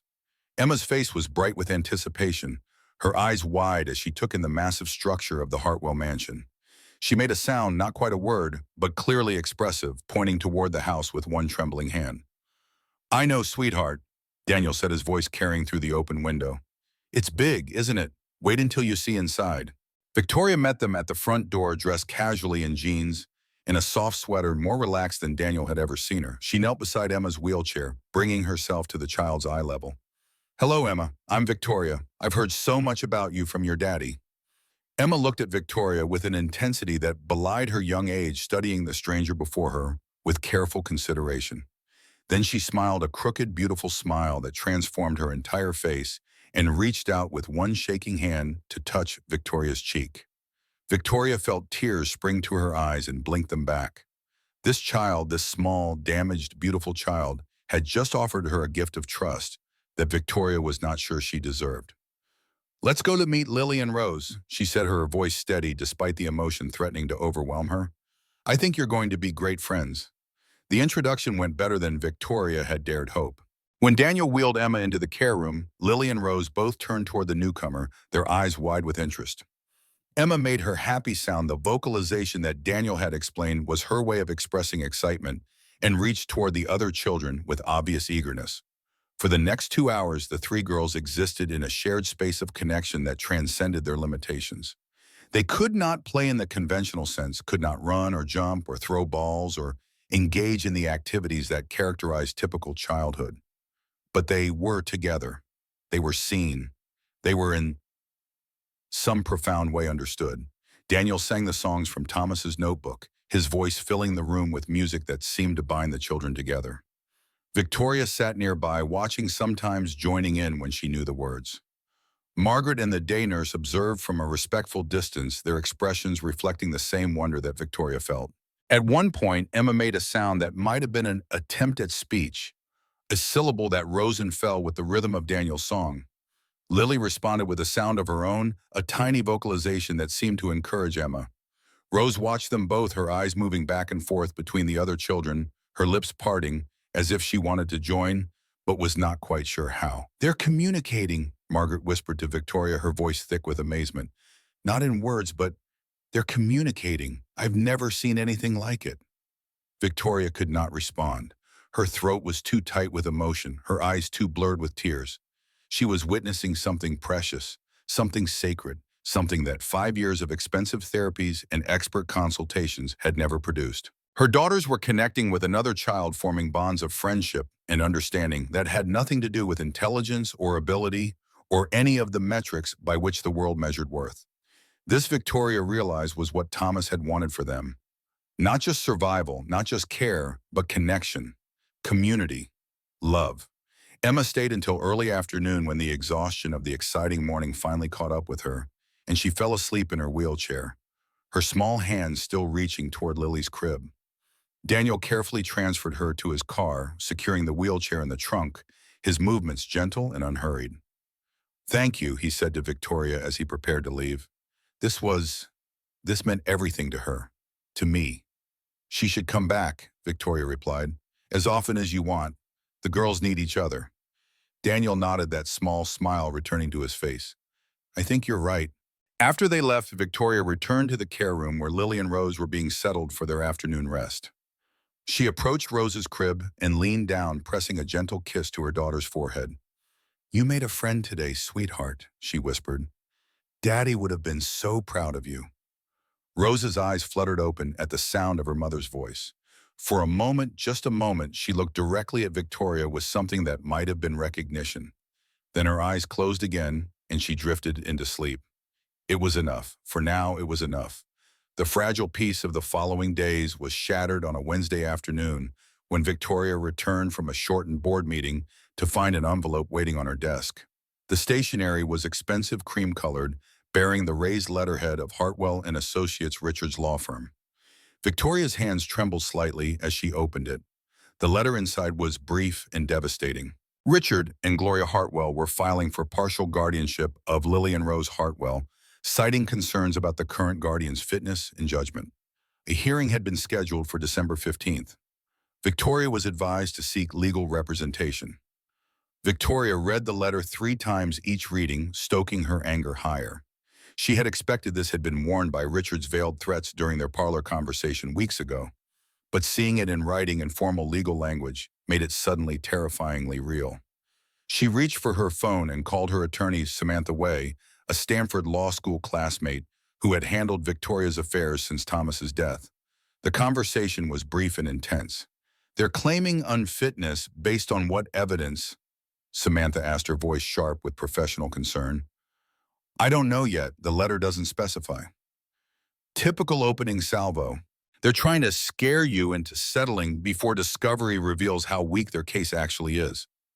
Samantha paused and Victoria could hear her tapping on a keyboard. "I'll file a response today. In the meantime, document everything. Your interactions with the girls, your involvement in their care, any evidence that contradicts their narrative." And Victoria, "Yes, be careful. Richard is a skilled litigator. He's going to look for anything he can use against you. Don't give him ammunition." Victoria ended the call and sat motionless, staring at the letter on her desk. Don't give him ammunition. But she already had, hadn't she, Daniel Morrison, the maintenance worker with the mysterious background, who had formed an inexplicable bond with her disabled daughters. Richard would find out about him if he hadn't already. Richard would twist it into something ugly, something damaging, something that made Victoria look negligent at best, dangerous at worst. She needed to tell Daniel. He deserved to know that his life was about to be scrutinized, his past examined, his character questioned. But the thought of having that conversation, of watching his face fall as he realized the price of his kindness, made Victoria feel sick. She found him in the West Wing, checking the pilot light on a rarely used fireplace. His expression shifted when he saw her face, concern replacing concentration. "Victoria, what's wrong?" She told him everything, the letter, the guardianship challenge, the likelihood that Richard would investigate everyone connected to the household. Daniel listened in silence, his face growing more troubled with each word. "There's something I need to tell you," he said when she had finished.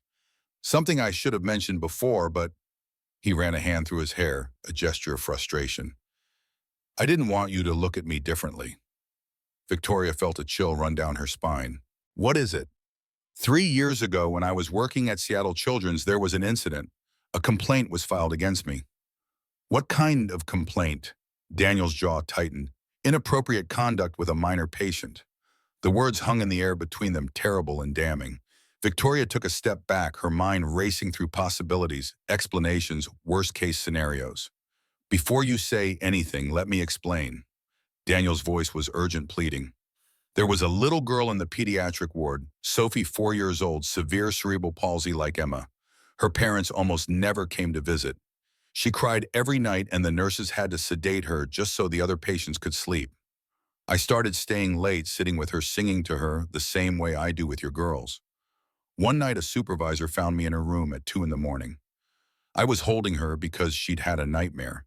The supervisor misinterpreted." Victoria's breath caught. "What happened?" "An investigation, 3 months of interviews and reviews and accusations. In the end, they found nothing because there was nothing to find. The complaint was dismissed, the case was closed, and I was let go anyway because the hospital didn't want the liability of keeping me on staff." "Why didn't you tell me?" Daniel met her gaze directly, his brown eyes filled with a mixture of shame and defiance. "Because I knew how it would look. A man accused of inappropriate behavior with children, now working in a home with disabled girls. You would have fired me on the spot, and you would have been right to. Victoria shook her head slowly. No, I wouldn't have. Not after seeing what you've done for Lily and Rose. Not after seeing who you really are. But Richard will find out. He'll use it against you. Probably, yes. Then I should leave, before he can… No. The word came out sharp, fierce. You're not leaving. My daughters need you. Emma needs you, and I… She paused, swallowing hard. I need you too. We'll fight this together. All of it. Daniel stared at her for a long moment, something shifting in his expression. Then slowly he nodded. Okay, he said quietly. Together. The days that followed were a blur of legal preparations and anxious waiting. Victoria met with Samantha multiple times, reviewing documents, building their case, preparing for every angle of attack Richard might employ. She continued spending time in the care room, determined to demonstrate her commitment to her daughters, to create a record of involvement that would contradict Richard's accusations. Daniel brought Emma to the estate nearly every day now, and the three girls continued to grow closer.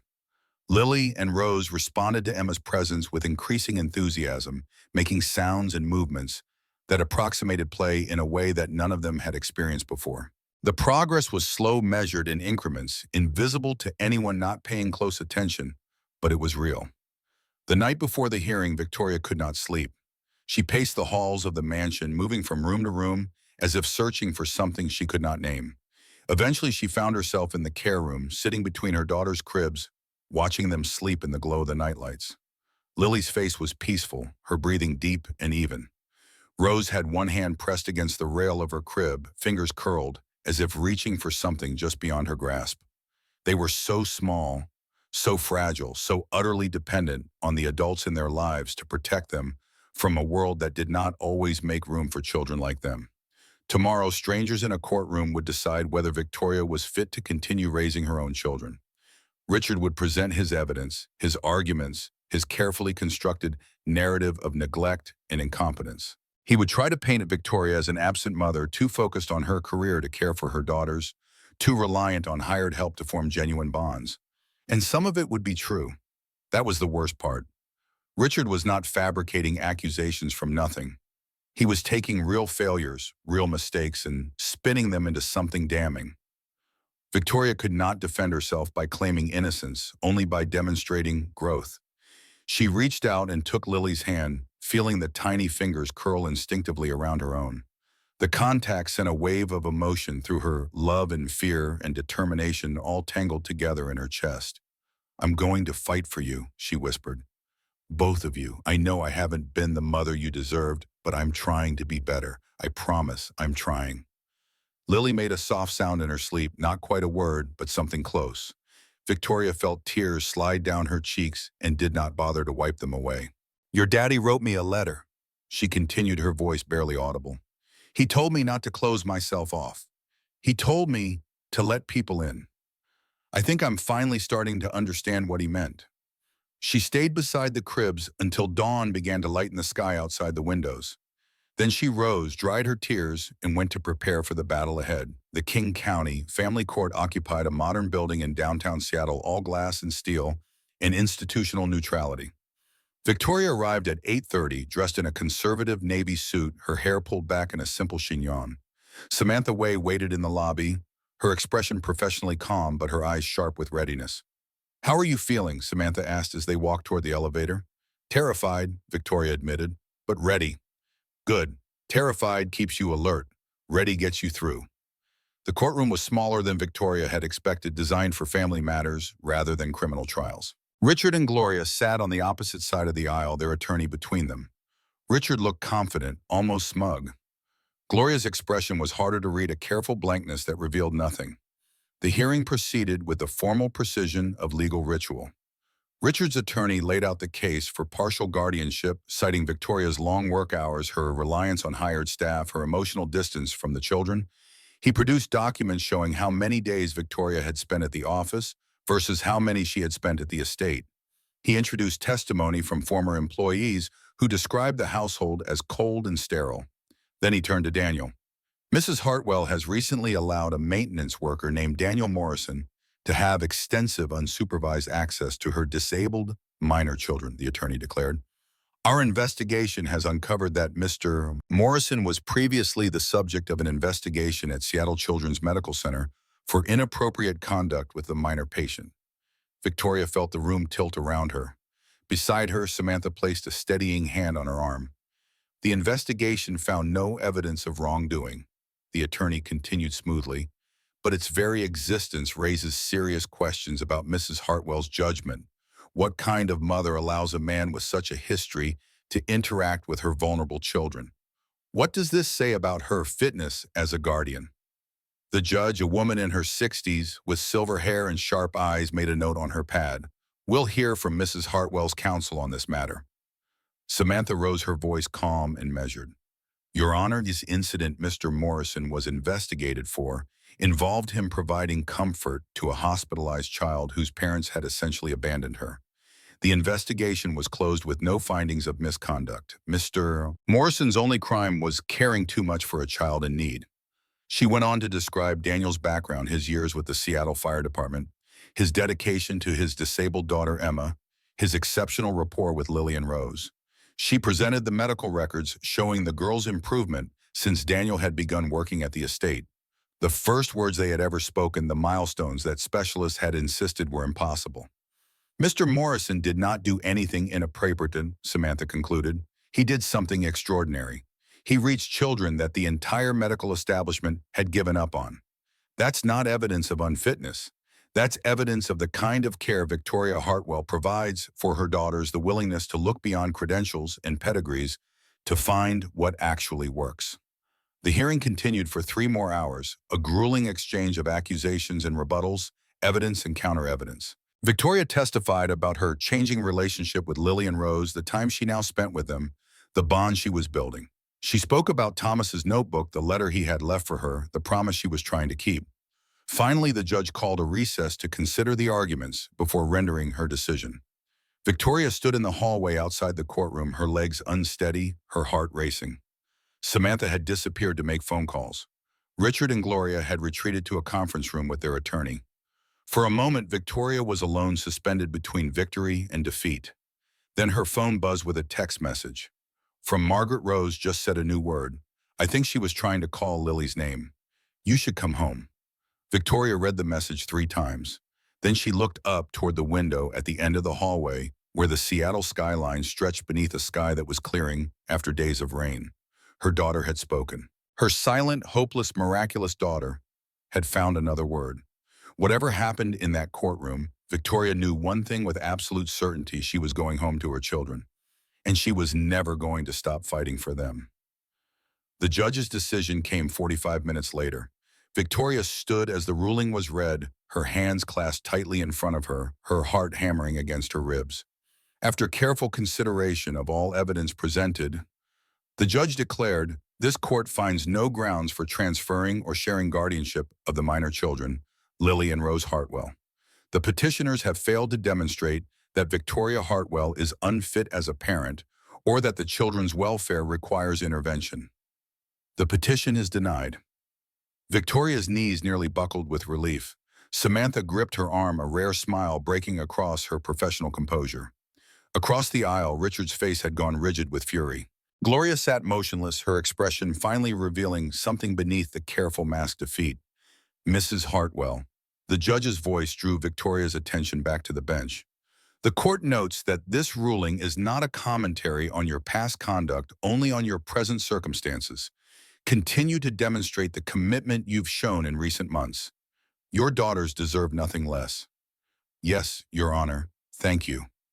Victoria walked out of the courtroom on unsteady legs, Samantha beside her, the weight of the past weeks lifting from her shoulders with every step.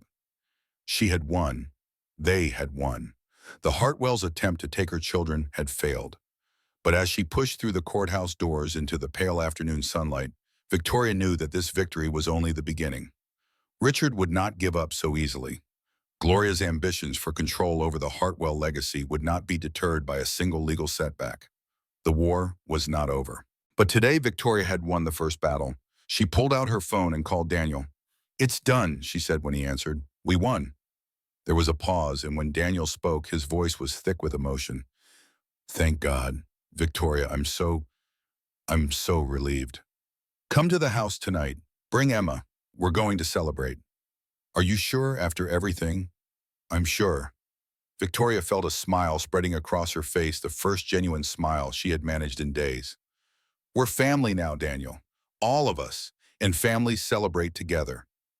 She ended the call and stood on the courthouse steps looking out at the city Thomas had loved, the skyline he had helped shape through decades of development and investment. The sun was breaking through the clouds, casting long shadows across the streets below. Victoria did not know what the future held. She did not know if Richard would launch another attack, if Gloria would find new weapons, if the fragile peace she had built would endure.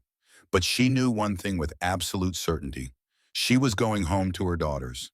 She was going to hold them, sing to them, tell them she loved them. She was going to be their present and committed and finally the mother they deserved. And nothing, not Richard's schemes or Gloria's ambitions or any of the challenges waiting in the days ahead, was going to stop her. The Tesla pulled into the circular driveway just as the last light of day was fading from the sky. Victoria stepped out of the car and stood for a moment looking up at the mansion that had been more prison than home for 5 years. The lights were on in the care room windows, warm and welcoming. She walked up the front steps and through the door past the Chihuly sculpture that had always seemed cold and now seemed merely decorative. She climbed the stairs to the second floor, her steps quickening as she approached the care room. The door was open. Inside, Margaret and the evening nurse were preparing the girls for bed. Lily lay in her crib, her eyes tracking something across the ceiling. Rose was propped against her positioning cushion, her small face turned toward the doorway. Victoria entered the room and knelt beside Rose's crib.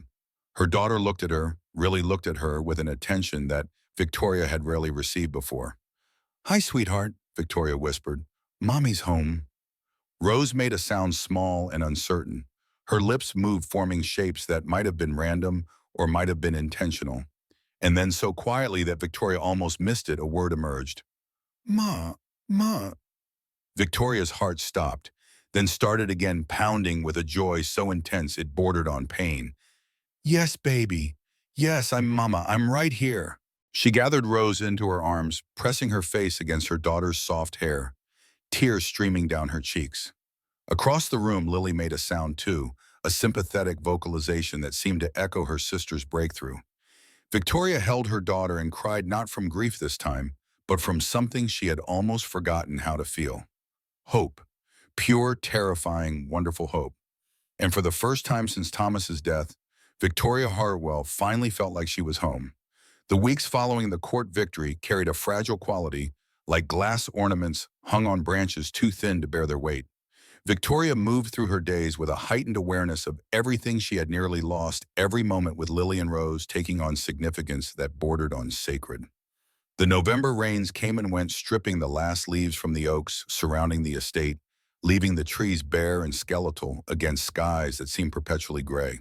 But inside the mansion on Bellevue Hills, something was blooming that had nothing to do with seasons or weather. Rose spoke more frequently, now small words emerging from her lips like gifts carefully unwrapped. Mama remained her favorite, a syllable she produced with increasing clarity whenever Victoria entered the room. Lily had begun making sounds too, not quite words, but something closer to intentional vocalizations, responses to questions and songs that suggested comprehension the specialist had insisted was impossible. Daniel continued his daily sessions with the girls, and Emma visited 3 or 4 times each week, the 3 children forming bonds that transcended their physical limitations. Victoria found herself drawn to the care room at odd hours, standing in the doorway just to watch her daughters exist in their small, miraculous ways. She had rearranged her entire schedule around them, cutting her time at the downtown office to half of what it had been, delegating responsibilities she had previously guarded jealously. The board members had noticed the change, some with approval, others with concern about what it meant for the company's future. Victoria no longer cared. There were some things more valuable than quarterly earnings, more important than market share, more precious than all the real estate holdings in Seattle combined. The peace lasted exactly 17 days. Richard Hartwell had never been a man who accepted defeat gracefully. His entire career had been built on persistence, on the relentless pursuit of objectives, regardless of obstacles or setbacks. The courtroom loss had wounded his pride, but it had not diminished his determination. If anything, it had sharpened, it honed his focus to a razor edge that Victoria would not see coming until it drew blood.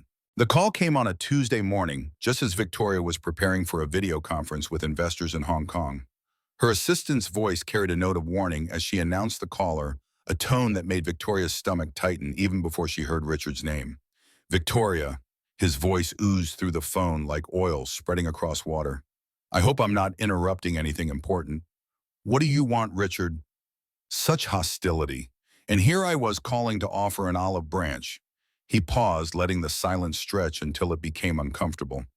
I've been doing some additional research into your household arrangement. I took minutes specifically into Mr. Daniel Morrison.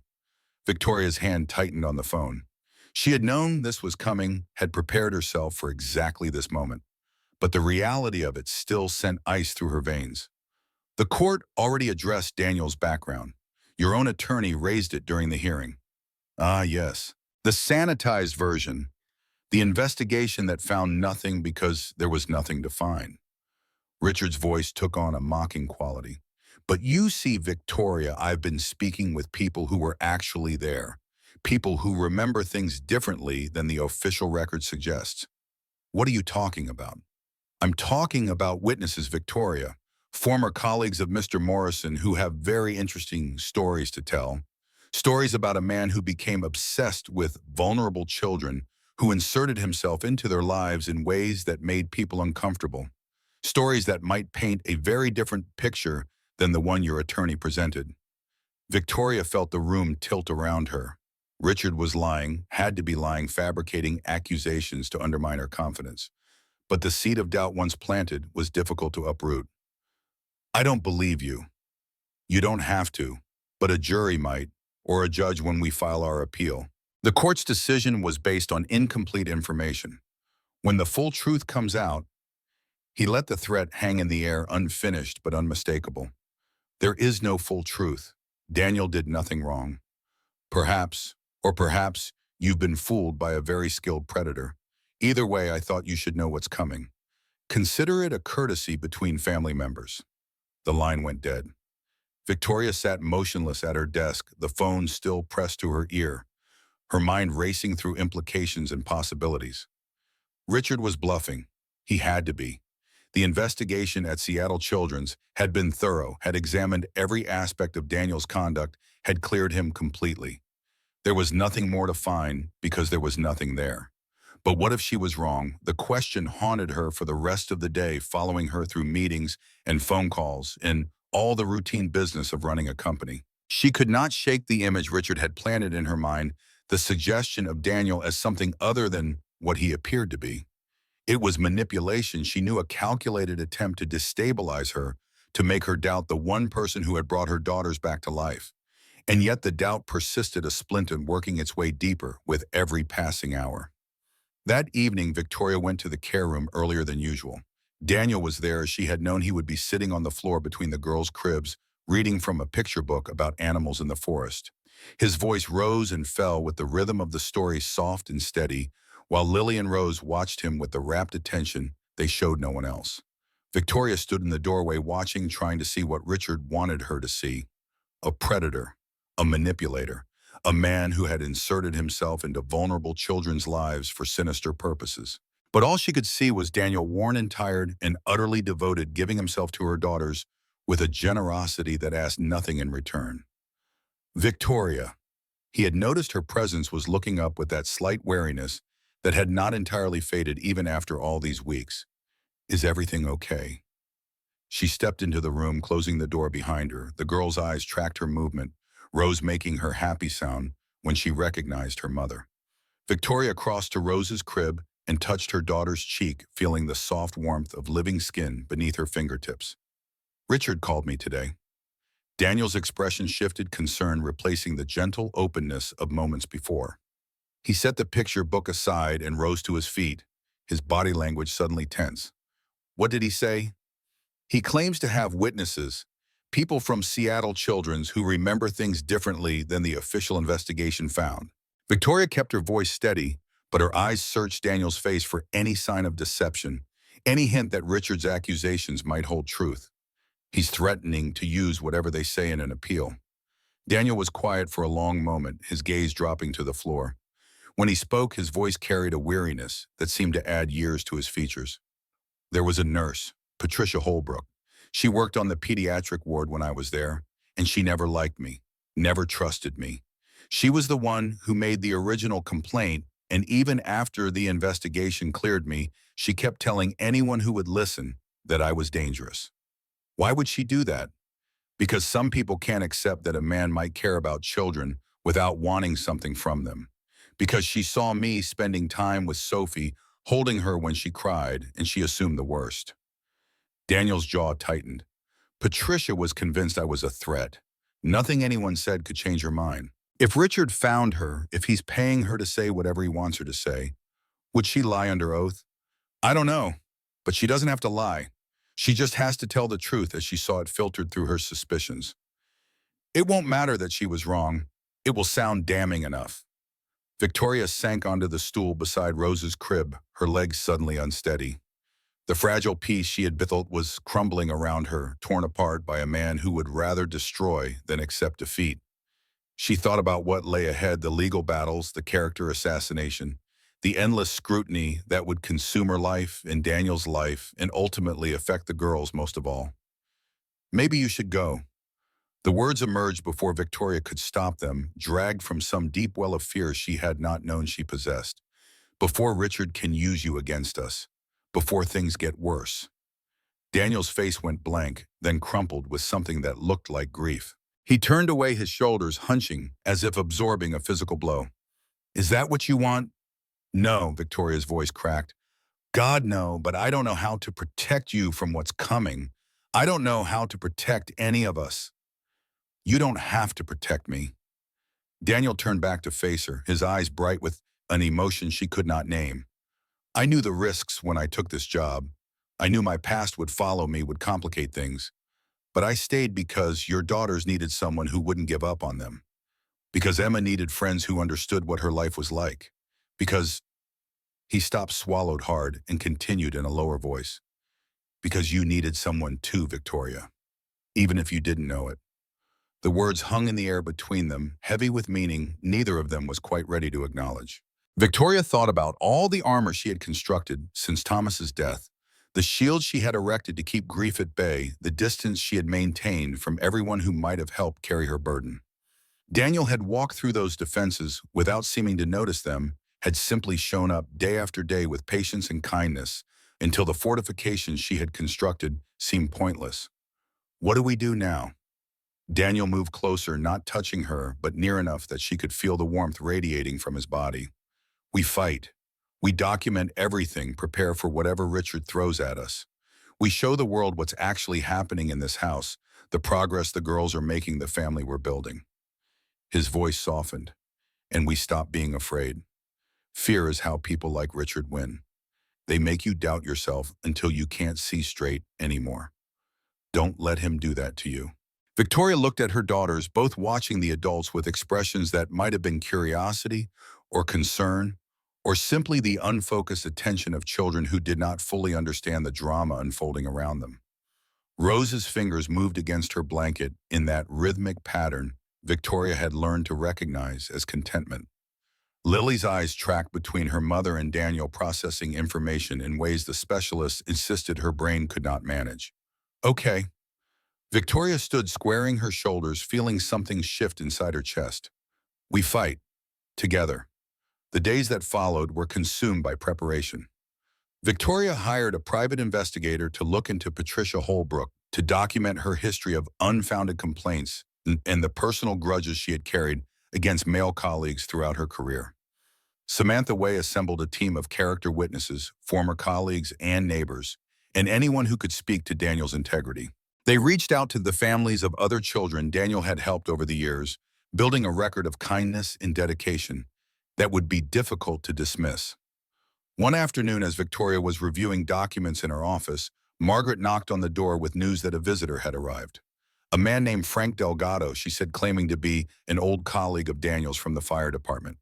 Victoria found him waiting in the front parlor, a man in his late 60s with silver hair cropped short and the weathered face of someone who had spent decades running toward danger while others ran away. He wore a flannel shirt and work boots, his hands rough with the calluses of honest labor. When Victoria entered, he rose from the settee with the careful movements of a man whose joints had begun to protest after a lifetime of physical demands. Mrs. Hartwell. His handshake was firm, but gentle. I'm Frank Delgado. I was Danny's captain at Station 42 for 8 years. I heard he might need some help. Victoria gestured for him to sit and took the chair across from him. How did you hear about our situation? Danny called me, told me about the legal trouble about this Richard character trying to make him look bad. Frank shook his head slowly, disgust evident in his expression. I've known Danny Morrison for 16 years. He's one of the best men I've ever served with. The idea that anyone could accuse him of harming children. He trailed off, his jaw tightening. It makes my blood boil is what it does. Tell me about him. What was he like at the fire department? Frank leaned back, his eyes taking on the distant look of someone accessing old memories. Danny was the kind of firefighter every captain wants on his crew. Calm under pressure, methodical, never panicked no matter how bad things got. But what really set him apart was how he was with victims, especially kids. We'd respond to house fires, car accidents, all kinds of tragedies, and Danny had this way of connecting with the children involved. He'd get down on their level, talk to them, soft and slow, make them feel safe even when everything around them was chaos. Why did he leave? Emma. Frank's voice softened. When she was diagnosed, when his wife took off, Danny knew he couldn't keep working the schedule a firefighter has to work. He needed to be there for his little girl. So he walked away from a career he loved, a pension, he'd earned all of it. Because that's who Danny Morrison is. He puts the people he loves first always. Victoria felt something loosen in her chest. Here was confirmation of everything she had come to believe about Daniel, spoken by a man who had known him far longer and in far more demanding circumstances than she had. Would you be willing to testify if it comes to another hearing? Frank nodded without hesitation. In a heartbeat. Danny's like a son to me. I lost my own boy 20 years ago, a training accident. Danny was there when it happened. He held my hand through the worst days of my life. If there's anything I can do to help him now, you just name it. Victoria stood and extended her hand. Thank you, Mr. Delgado. Your support means more than you know. Frank rose and shook her hand again, holding it for a moment longer than necessary. Mrs. Hartwell, I've been around a long time. I've seen a lot of people, good and bad. Danny Morrison is one of the good ones. Whatever's happening here, whatever accusations are being thrown around, don't let them make you doubt what you can see with your own eyes. After Frank left, Victoria sat alone in the parlor for a long time, thinking about the network of support that was forming around Daniel. People who had known him for years, who had witnessed his character in countless situations, who were willing to stand up and speak on his behalf. Richard's accusations might find willing ears among those predisposed to suspicion, but they would not go unanswered. The storm came on a Thursday evening in early December, both literally and figuratively. Weather forecasters had been tracking the system for days, a massive low-pressure zone moving in from the Pacific that promised to bring the worst conditions the region had seen in years. Victoria had dismissed the warnings, initially too focused on the legal battles to pay attention to meteorological predictions. But as the sky darkened and the winds began to howl through the trees surrounding the estate, she realized her mistake. By 6 o'clock, the rain was falling in sheets, driving horizontally against the windows with a force that rattled the frames. The oaks that Thomas had loved swayed dangerously in the gusts, their bare branches scraping against the mansion's stone walls, like fingers trying to gain purchase. Inside, the lights flickered ominously, the old wiring straining to maintain power against the storm's assault. Daniel had been preparing to leave when the weather turned violent, but Victoria convinced him to wait, unwilling to send him out into conditions that had already closed several major roads.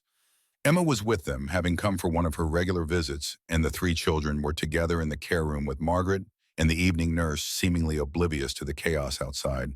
At 7:15, the power went out. The darkness that descended was absolute, the kind of blackness that city dwellers rarely experienced, unbroken by streetlights or neighboring windows or any of the ambient glow that characterized modern life. Victoria heard Margaret's voice from somewhere upstairs, calm and professional, assuring the children that everything was fine. Flashlight beams appeared, cutting through the darkness like searchlights. Then the crying began. Victoria had never heard her daughters cry like this, had never known they were capable of producing sounds of such raw terror. The wails echoed through the mansion's halls, rising above the wind and rain and thunder, the anguished screams of children confronting fears they could not name or understand. She ran for the stairs, stumbling in the darkness, guided only by the flashlight in her trembling hand. The care room was chaos when she burst through the door. Margaret was holding Rose, trying to soothe her, but the child was inconsolable, her small body rigid with panic. Lily was crying too, her face contorted with distress, her fingers clawing at the air, as if reaching for something or someone who was not there. Even Emma had begun to wail, picking up on the other children's fear, the three of them creating a chorus of misery that tore at Victoria's heart. She took Rose from Margaret's arms, pressing her daughter against her chest, rocking her gently. "It's okay, sweetheart. Mommy's here. Mommy's right here." But Rose did not calm. If anything, her cries intensified, her eyes searching the room with desperate urgency. And then, through the tears and the terror, a word emerged from her lips that stopped Victoria's heart. "Duh, Dan." She was calling for Daniel. Victoria looked at Lily, saw her daughter's mouth forming the same syllables, reaching toward the doorway where Daniel was not. Both children, in their moment of greatest fear, were crying out for the man who had become their anchor, their safety, their light in the darkness. Daniel appeared in the doorway seconds later, having heard the commotion from downstairs. He took in the scene with a single glance and moved immediately to the center of the room, dropping to his knees between the cribs as he had done so many times before. "I'm here, sweethearts. I'm right here." His voice cut through the chaos like a blade through silk, immediately reducing the volume of the crying. Lily's eyes found him, first locking onto his face with desperate relief. Rose turned in Victoria's arms, straining toward Daniel with every fiber of her being. Victoria felt something break inside her, some final barrier between the woman she had been and the woman she needed to become. Her daughters loved this man, not instead of her, not as a replacement for the mother who had failed them, but alongside her as part of the family they were building together. There was no competition here, no hierarchy of affection to maintain. There was only love abundant and overflowing enough for everyone who was willing to receive it. She handed Rose to Daniel without hesitation, watching as her daughter immediately calmed in his arms. He began to sing one of the lullabies from Thomas's notebook, his voice soft and steady despite the storm raging outside. Margaret brought Lily closer, and soon both twins were nestled against Daniel, their cries fading to whimpers and then to silence. Emma sat in her wheelchair nearby, still upset but calming as she listened to her father's voice. Victoria moved to her, kneeling beside the chair, taking the girl's hand in her own. "It's okay, Emma. The storm will pass. Your daddy is here. We're all here."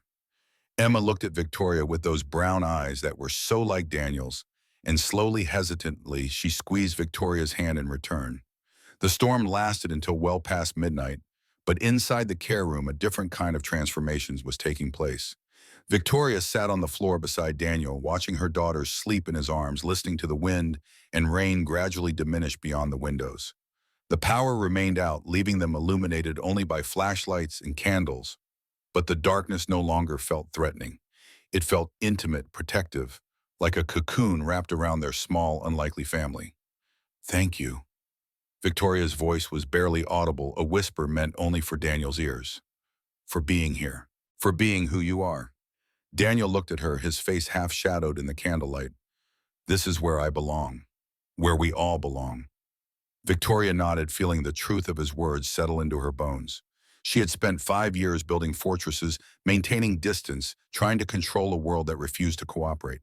But in this moment, surrounded by sleeping children, in the aftermath of chaos, she finally understood what Thomas had tried to tell her in his letter. Love was not about being perfect.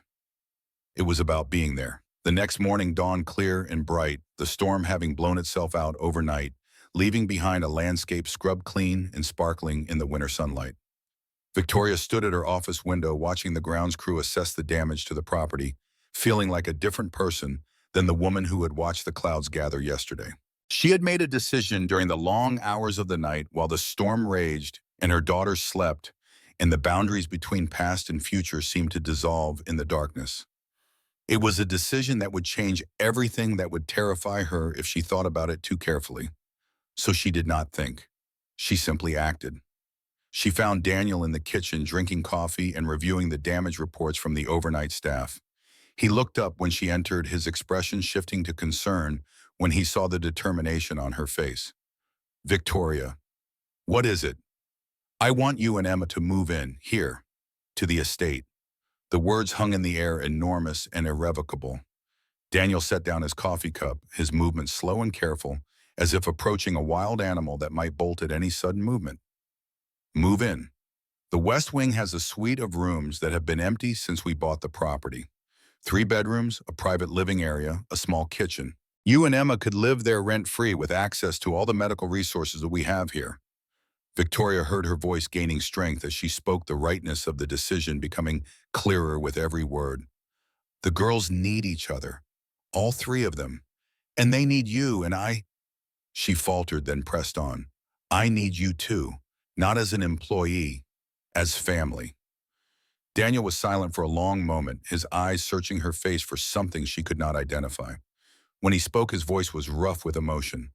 Victoria, what you're offering, it's too much. I can't accept charity, not when Richard is already accusing you of poor judgment. Having me live here would only give him more ammunition. I don't care about Richard. Victoria moved closer, her hands clenched at her sides. I don't care what he thinks or what he threatens or what he tries to do. I spent 5 years caring about the wrong things, Daniel. Caring about appearances and control and protecting myself from pain. And in the process, I missed everything that actually mattered. I'm not going to make that mistake again. But the legal implications.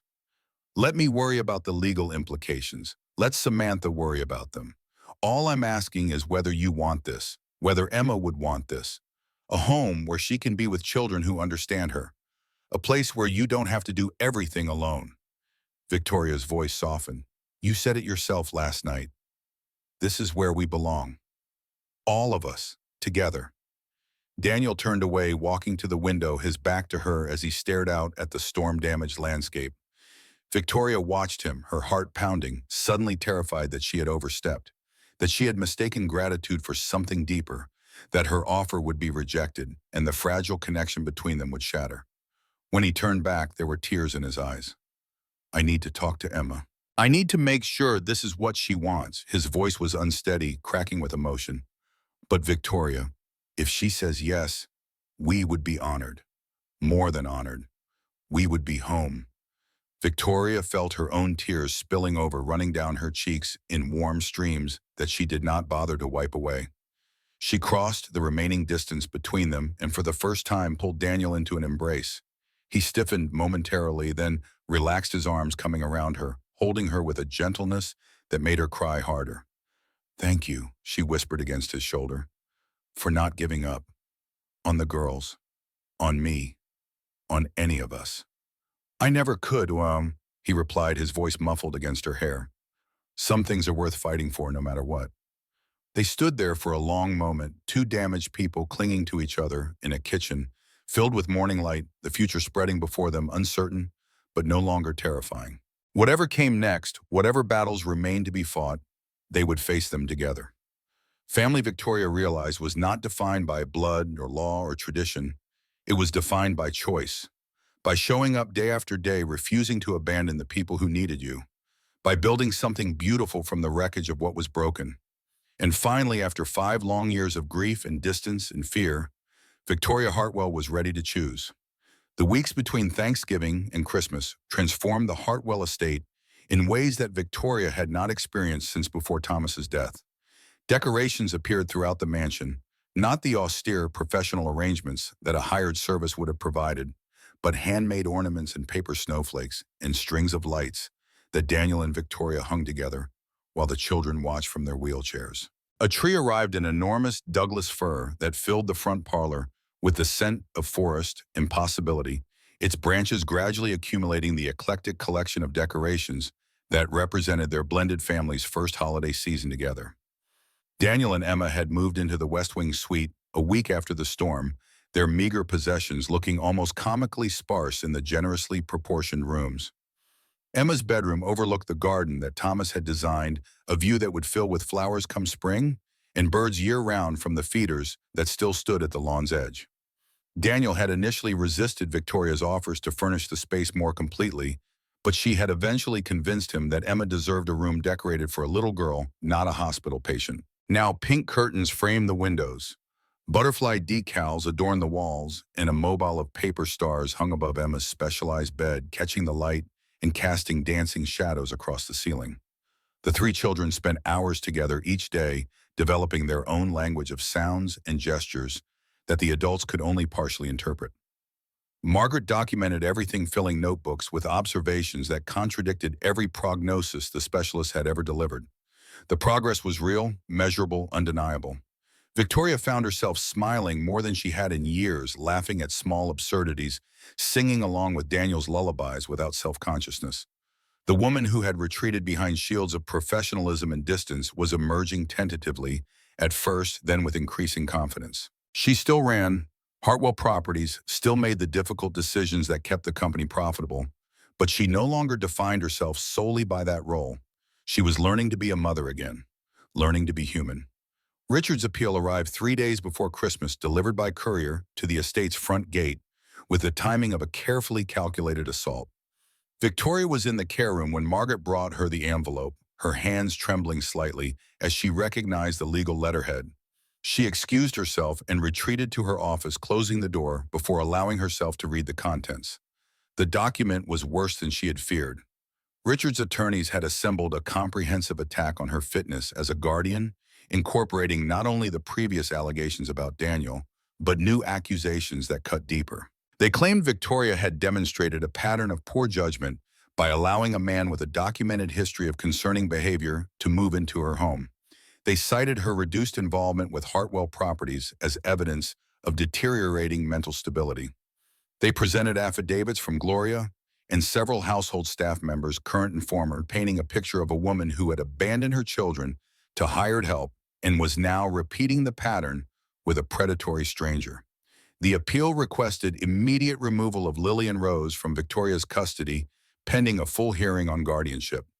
It asked the court to place the children temporarily with Richard and Gloria Hartwell, who were prepared to provide stable, appropriate care in a family environment.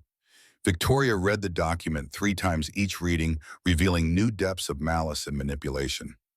Richard had not simply filed an appeal.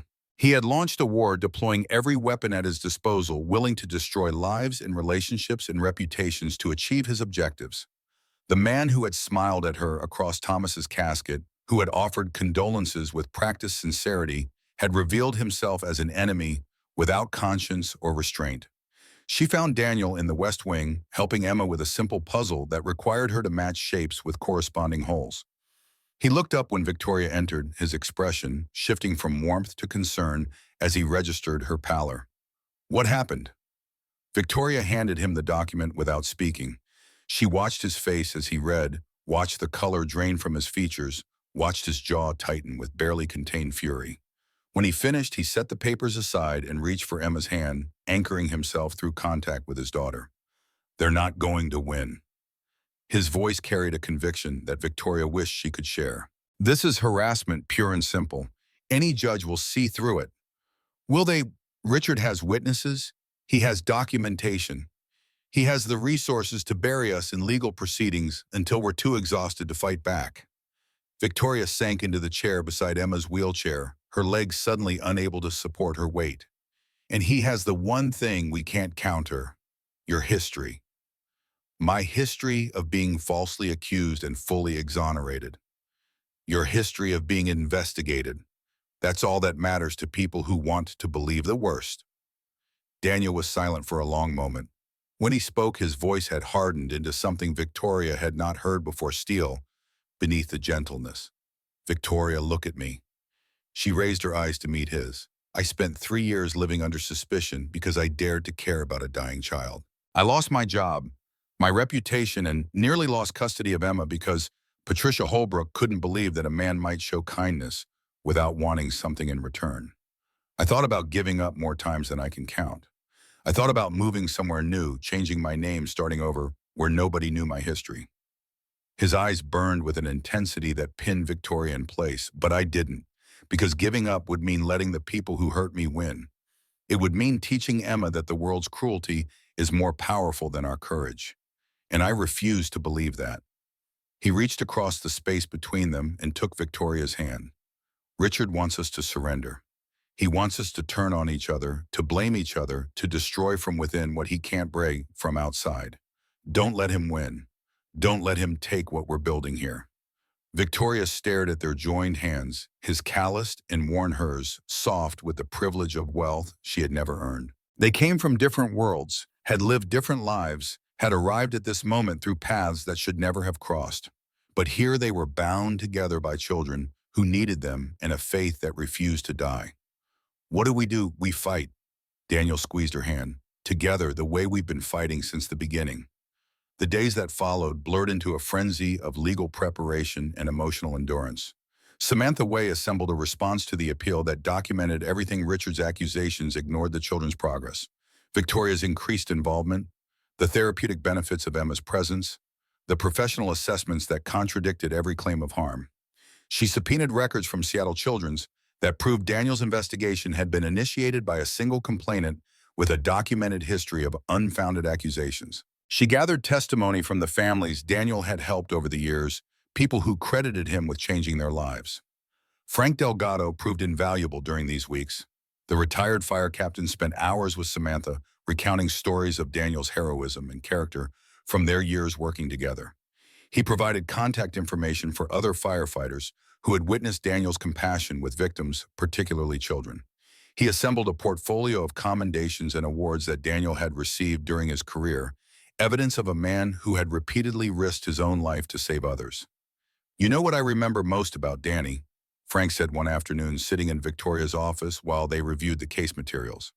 "It was a house fire about 10 years ago. Family of 4 trapped on the second floor. Danny went in when everyone else said it was too dangerous. He got the parents out first, then went back for the kids. A 7-year-old girl and her little brother, maybe 5. The smoke was so thick you couldn't see your hand in front of your face. But Danny found them, got them out, and when we tried to get him medical attention for the burns on his arms, he refused until he was sure the kids were okay." Frank shook his head, his eyes distant.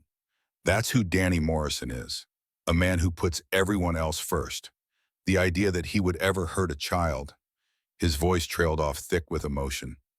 Victoria filed that story away, knowing it would become part of the narrative they would present to the court. Daniel was not a predator. He was a protector. Every action he had ever taken, from his years as a firefighter to his tireless care for Emma to his work with Lily and Rose, demonstrated that fundamental truth. The confrontation with Gloria came 2 days before the scheduled hearing, when Gloria arrived unannounced at the estate's front gate and demanded entry. Victoria considered refusing, but something in her demanded a final reckoning, a face-to-face encounter with the woman who had spent 6 years trying to diminish her. She met Gloria in the front parlor, the same room where Richard had delivered his first threats months ago. The Christmas tree stood in the corner, its lights twinkling with cheerful ignorance of the tension filling the space. Gloria's gaze swept over the decorations with undisguised disdain. "How festive, playing house with your new acquisition." Victoria remained standing, refusing to cede the psychological advantage of height. "Say what you came to say, Gloria, then leave." "I came to offer you one last chance to do the right thing." Gloria's voice carried the cultured calm of old money, the certainty that came from generations of wealth and privilege. "Drop your opposition to the appeal. Allow Lily and Rose to come live with us where they can be properly cared for. End this farce before it damages everyone involved. The only person damaging anyone is your son, and you by supporting his vendetta." "Vendetta," Gloria's laugh was brittle as winter ice. "My dear, this isn't personal. This is about protecting the Hartwell legacy. Thomas's daughters deserve better than what you're providing. Better than a mother who hides from them behind hired help. Better than a household contaminated by a man whose background raises serious concerns. Daniel is a better parent than you could ever understand. He's shown more love to my daughters in 6 months than you've shown in 6 years of Christmas cards and birthday checks sent by your assistant." Gloria's composure cracked slightly, a flash of anger breaking through the polished facade. "Don't lecture me about love. I lost my son, my baby boy, dead on a mountainside because he was flying home to a wife who couldn't even be bothered to accompany him on a business trip." The accusation hit Victoria like a physical blow. She stepped back, her hand finding the edge of the mantelpiece for support. Thomas wanted me to stay with the girls. They were only 3 months old. I was still recovering from the cesarean. Excuses. You let him fly alone because it was convenient for you, and now he's gone, and all I have left of him are 2 grandchildren I'm not allowed to see. You're allowed to see them. You choose not to. You visited twice in 5 years, Gloria. Twice, and both times you spent more time criticizing me than interacting with them. Gloria's eyes glittered with something that might have been grief or might have been hatred. Because watching them breaks my heart. Because every time I look at them, I see Thomas and I see everything he'll never be. Do you think I wanted this? Do you think I enjoy spending my final years fighting for scraps of a family that was stolen from me? Victoria felt her anger falter, complicated by an unexpected wave of sympathy. Gloria was a difficult woman, a cold woman, a woman who had never accepted Victoria as part of her family. But she was also a mother who had lost her child, a grandmother who had been denied meaningful contact with his offspring. Her methods were cruel, her accusations unfair, but her pain was real. Gloria, Victoria's voice softened slightly, I never wanted to keep you from Lily and Rose. I would have welcomed your involvement, your help, your presence in their lives. But you made it clear from the beginning that you blamed me for Thomas's death, for their disabilities, for everything that went wrong. How was I supposed to build a relationship under those conditions? By being stronger, by being what my son deserved. Gloria's voice cracked, the first sign of genuine emotion Victoria had witnessed. He chose you. Out of all the women he could have had, all the appropriate matches, he chose you. I never understood why, but I accepted it because he was happy, and then you took that happiness away. I didn't take anything. Fate did. A mechanical failure in a snowstorm. There was nothing anyone could have done. You could have been with him. You could have made sure he wasn't alone when he died. The words hung in the air, heavy with accusation and grief and the impossible weight of survivor's guilt. Victoria had asked herself the same question countless times, had tortured herself with scenarios where she had accompanied Thomas on that trip, had imagined dying beside him instead of remaining behind to raise children who might never know their father. There was no answer that provided comfort, no response that could erase the randomness of tragedy. I think about that every day, Victoria said quietly. Every single day. But punishing me won't bring him back. And taking Lily and Rose won't heal your pain. It will only create more. Gloria was silent for a long moment, her rigid posture slowly deflating as something shifted behind her eyes. When she spoke again, her voice had lost its cutting edge. Richard believes he's protecting the family, protecting the legacy. But I wonder sometimes if he's just broken, the way I'm broken, the way we're all broken by what happened. Then help me stop him. Help me show him that there's another way. Gloria shook her head slowly. I can't. He's my son, the only one I have left. Right or wrong, I stand with him. She moved toward the door, pausing at the threshold. But I hope you understand, Victoria. I never wanted it to come to this. I wanted my grandchildren to know they had family who loved them, even if we showed it badly. She left without waiting for a response. Victoria remained in the parlor, surrounded by Christmas decorations and the lingering echo of a conversation that had revealed more than either woman had intended. The hearing took place on January 8th in the same King County courtroom where Victoria had won her first victory months before. The space felt smaller this time, more crowded, the weight of accumulated accusations pressing against the walls. Richard sat across the aisle with his team of attorneys, his expression radiating the confidence of a man convinced of his own righteousness. Gloria was notably absent. The judge was different from the first hearing, an older man with kind eyes and a reputation for thoughtful deliberation. He listened as Richard's lead attorney presented their case, outlining the concerns about Victoria's judgment, the questions surrounding Daniel's background, the alleged pattern of neglect and inappropriate delegation of parental responsibilities. Then it was Samantha's turn. She began not with legal arguments, but with evidence, projecting images onto a screen that had been set up for the occasion. Photographs of Lily and Rose from 6 months ago, their faces blank and distant, their bodies rigid in their specialized equipment. Then photographs from last week, the same children, but transformed, their eyes bright with awareness, Their expressions animated their small hands, reaching toward each other and toward the adults who cared for them. "These are the same children," Samantha said, her voice carrying through the silent courtroom. "The same children that medical professionals insisted would never communicate, never connect, never demonstrate cognitive awareness beyond basic responses to stimuli. And yet here they are engaging with their environment, responding to loved ones, speaking their first words after 5 years of silence." She played videos of the children interacting with Daniel and Emma, the sounds of their voices filling the courtroom, evidence of miracles that no legal document could adequately convey. She presented testimony from Margaret and other medical professionals, their assessments unanimous in documenting progress that defied explanation. Then she called Frank Delgado to the stand. The retired fire captain walked to the witness box with the steady gait of a man who had faced far more intimidating situations than a courtroom. He was sworn in, settled into his seat, and fixed his gaze on the judge with an expression that communicated absolute certainty. "Mr. Delgado, how long have you known Daniel Morrison?" 16 years. 8 of those as his direct supervisor at Station 42. "And in all that time, did you ever have any concerns about Mr. Morrison's interactions with children?" Frank almost laughed. "Concerns, ma'am, Danny Morrison saved more kids' lives than I can count. House fires, car accidents, medical emergencies.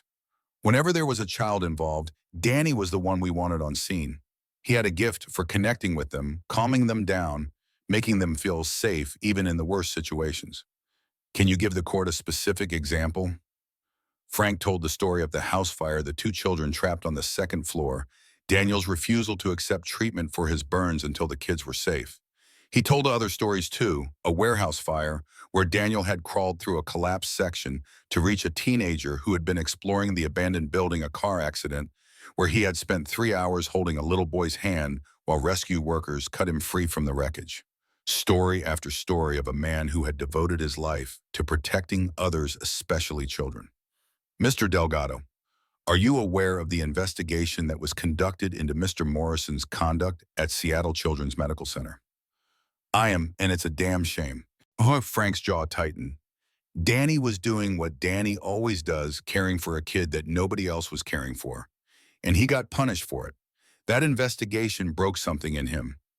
But it didn't change who he is. Nothing could change who Danny Morrison is. Richard's attorney attempted to discredit Frank's testimony, suggesting he was biased, that he couldn't speak to Daniel's behavior outside the fire department, that his emotional attachment clouded his judgment. But Frank was unshakable, his certainty evident in every word. The hearing continued throughout the day. Victoria testified about her transformation, about the time she now spent with her daughters, about the bond she had built with Emma. She produced Thomas's notebook, read excerpts from his letter, described how Daniel had found it, and used it to connect with children who had never known their father. Finally, Samantha delivered her closing argument. "Your Honor, what we have here is not a case of unfitness or poor judgment. What we have is a family being formed from the ashes of tragedy. Victoria Hartwell lost her husband. Daniel Morrison lost his marriage. 3 little girls were born with conditions that the medical establishment insisted would prevent them from ever connecting with the world around them. And yet, through patience and love and sheer determination, these 5 people have built something beautiful together." She paused, letting her words settle into the silence. "Daniel Morrison is not a predator. He is a father, a healer, a man who saw children suffering and refused to look away. The petitioners would have you believe he is dangerous because he cares too much, because he gives too freely, because he sees potential where others see only limitations. If that is a crime, then we should all be so guilty." The judge called a recess to consider his decision. Victoria sat in the hallway outside the courtroom, Daniel beside her, their hands intertwined, as they waited for the verdict that would determine their future. Frank Delgado had stayed pacing the corridor with the restless energy of a man who had spent his life running toward emergencies and now had to simply wait. When they were called back in, Victoria's heart was pounding so hard she could feel it in her throat. The judge took his time, settling behind the bench, arranging papers, adjusting his glasses. When he finally spoke, his voice was measured and deliberate.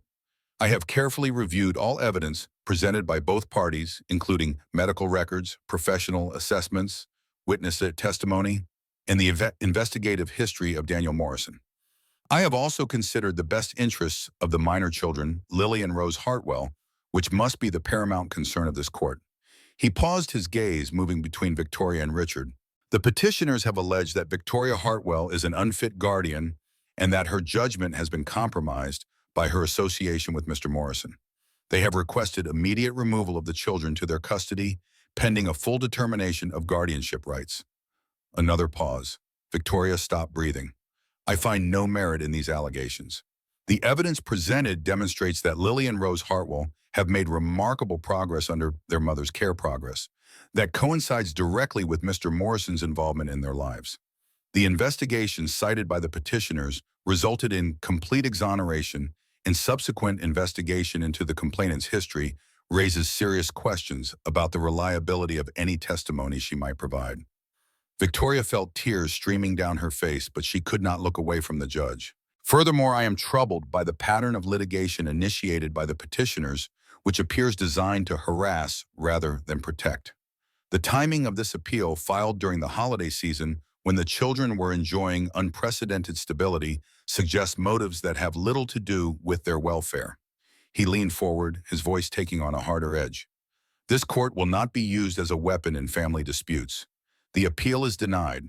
The petition for guardianship modification is dismissed with prejudice, and I am referring the petitioner's conduct to the Bar Association for review of potential ethical violations.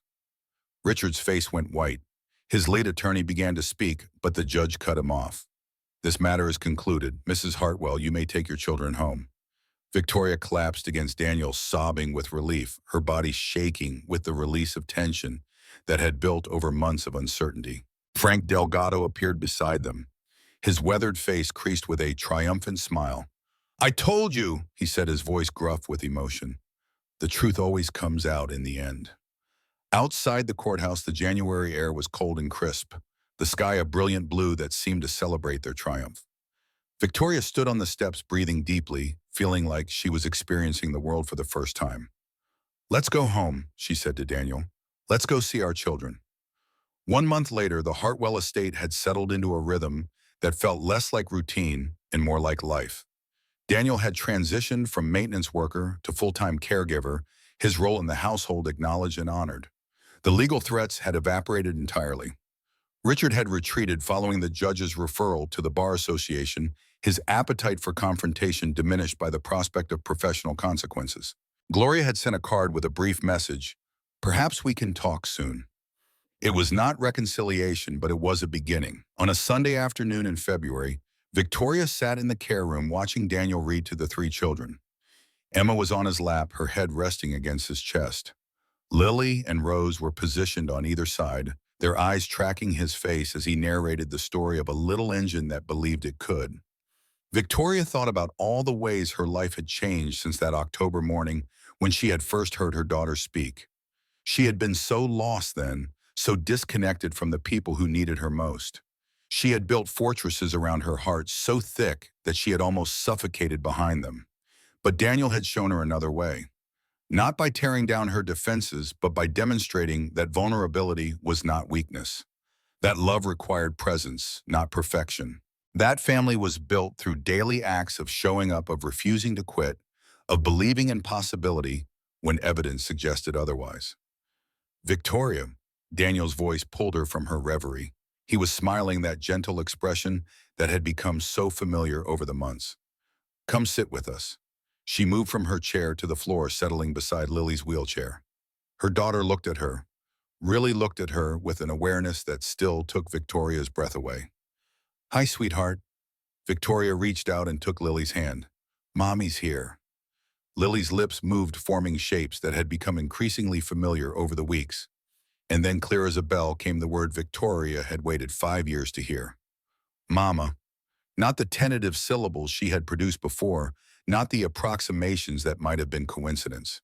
A real word spoken with intention, directed at Victoria with unmistakable purpose. That's right, baby. Victoria was crying now, tears of joy that fell freely onto their joined hands. I'm Mama. I'm right here. Rose, not to be outdone, produced her own version of the words, slightly different in intonation but equally clear. Emma made her happy sound, celebrating the accomplishment of her friends. Daniel watched them all, his eyes bright with emotion. They know you, he said softly. They've always known you. They were just waiting for you to be ready to hear them. That evening, after the children were asleep and the house had grown quiet, Victoria and Daniel stood on the back terrace watching the stars emerge in the winter sky. The garden that Thomas had designed spread before them dormant now, but alive with promise, waiting for spring to reveal its beauty. I love you, Victoria said, the words emerging naturally without hesitation. I don't know exactly when it happened, but I love you, Daniel Morrison. He turned to face her, his expression softening with an emotion that matched her own. I love you too, Victoria Hartwell. I've loved you since the day you sat on that courtroom floor crying because your daughter spoke, and I realized that underneath all that control there was a mother whose heart was breaking with love she didn't know how to express. He kissed her, then soft and slow, a promise rather than a demand. Victoria melted into him, feeling the last of her defenses crumble away, feeling herself become someone new in the circle of his arms. When they finally pulled apart, both of them were crying tears of relief and joy, and the overwhelming emotion of finding unexpected grace. Come on, Victoria said, taking his hand. Let's go check on our children. They walked back into the house together, their fingers intertwined, their futures bound in ways neither of them had anticipated. Victoria paused at the door of the care room, looking in at her sleeping daughters, at Emma, peaceful in the adjoining suite, at the life she had somehow stumbled into despite her best efforts to remain numb and distant. She thought about Thomas, about the letter he had left her, about the wisdom he had tried to impart before his death. Don't close yourself off. Let people in. Love isn't about being perfect. It's about being there. She had finally learned what he meant. She had finally found the courage to follow his advice. And now, at last, Victoria Hartwell was home.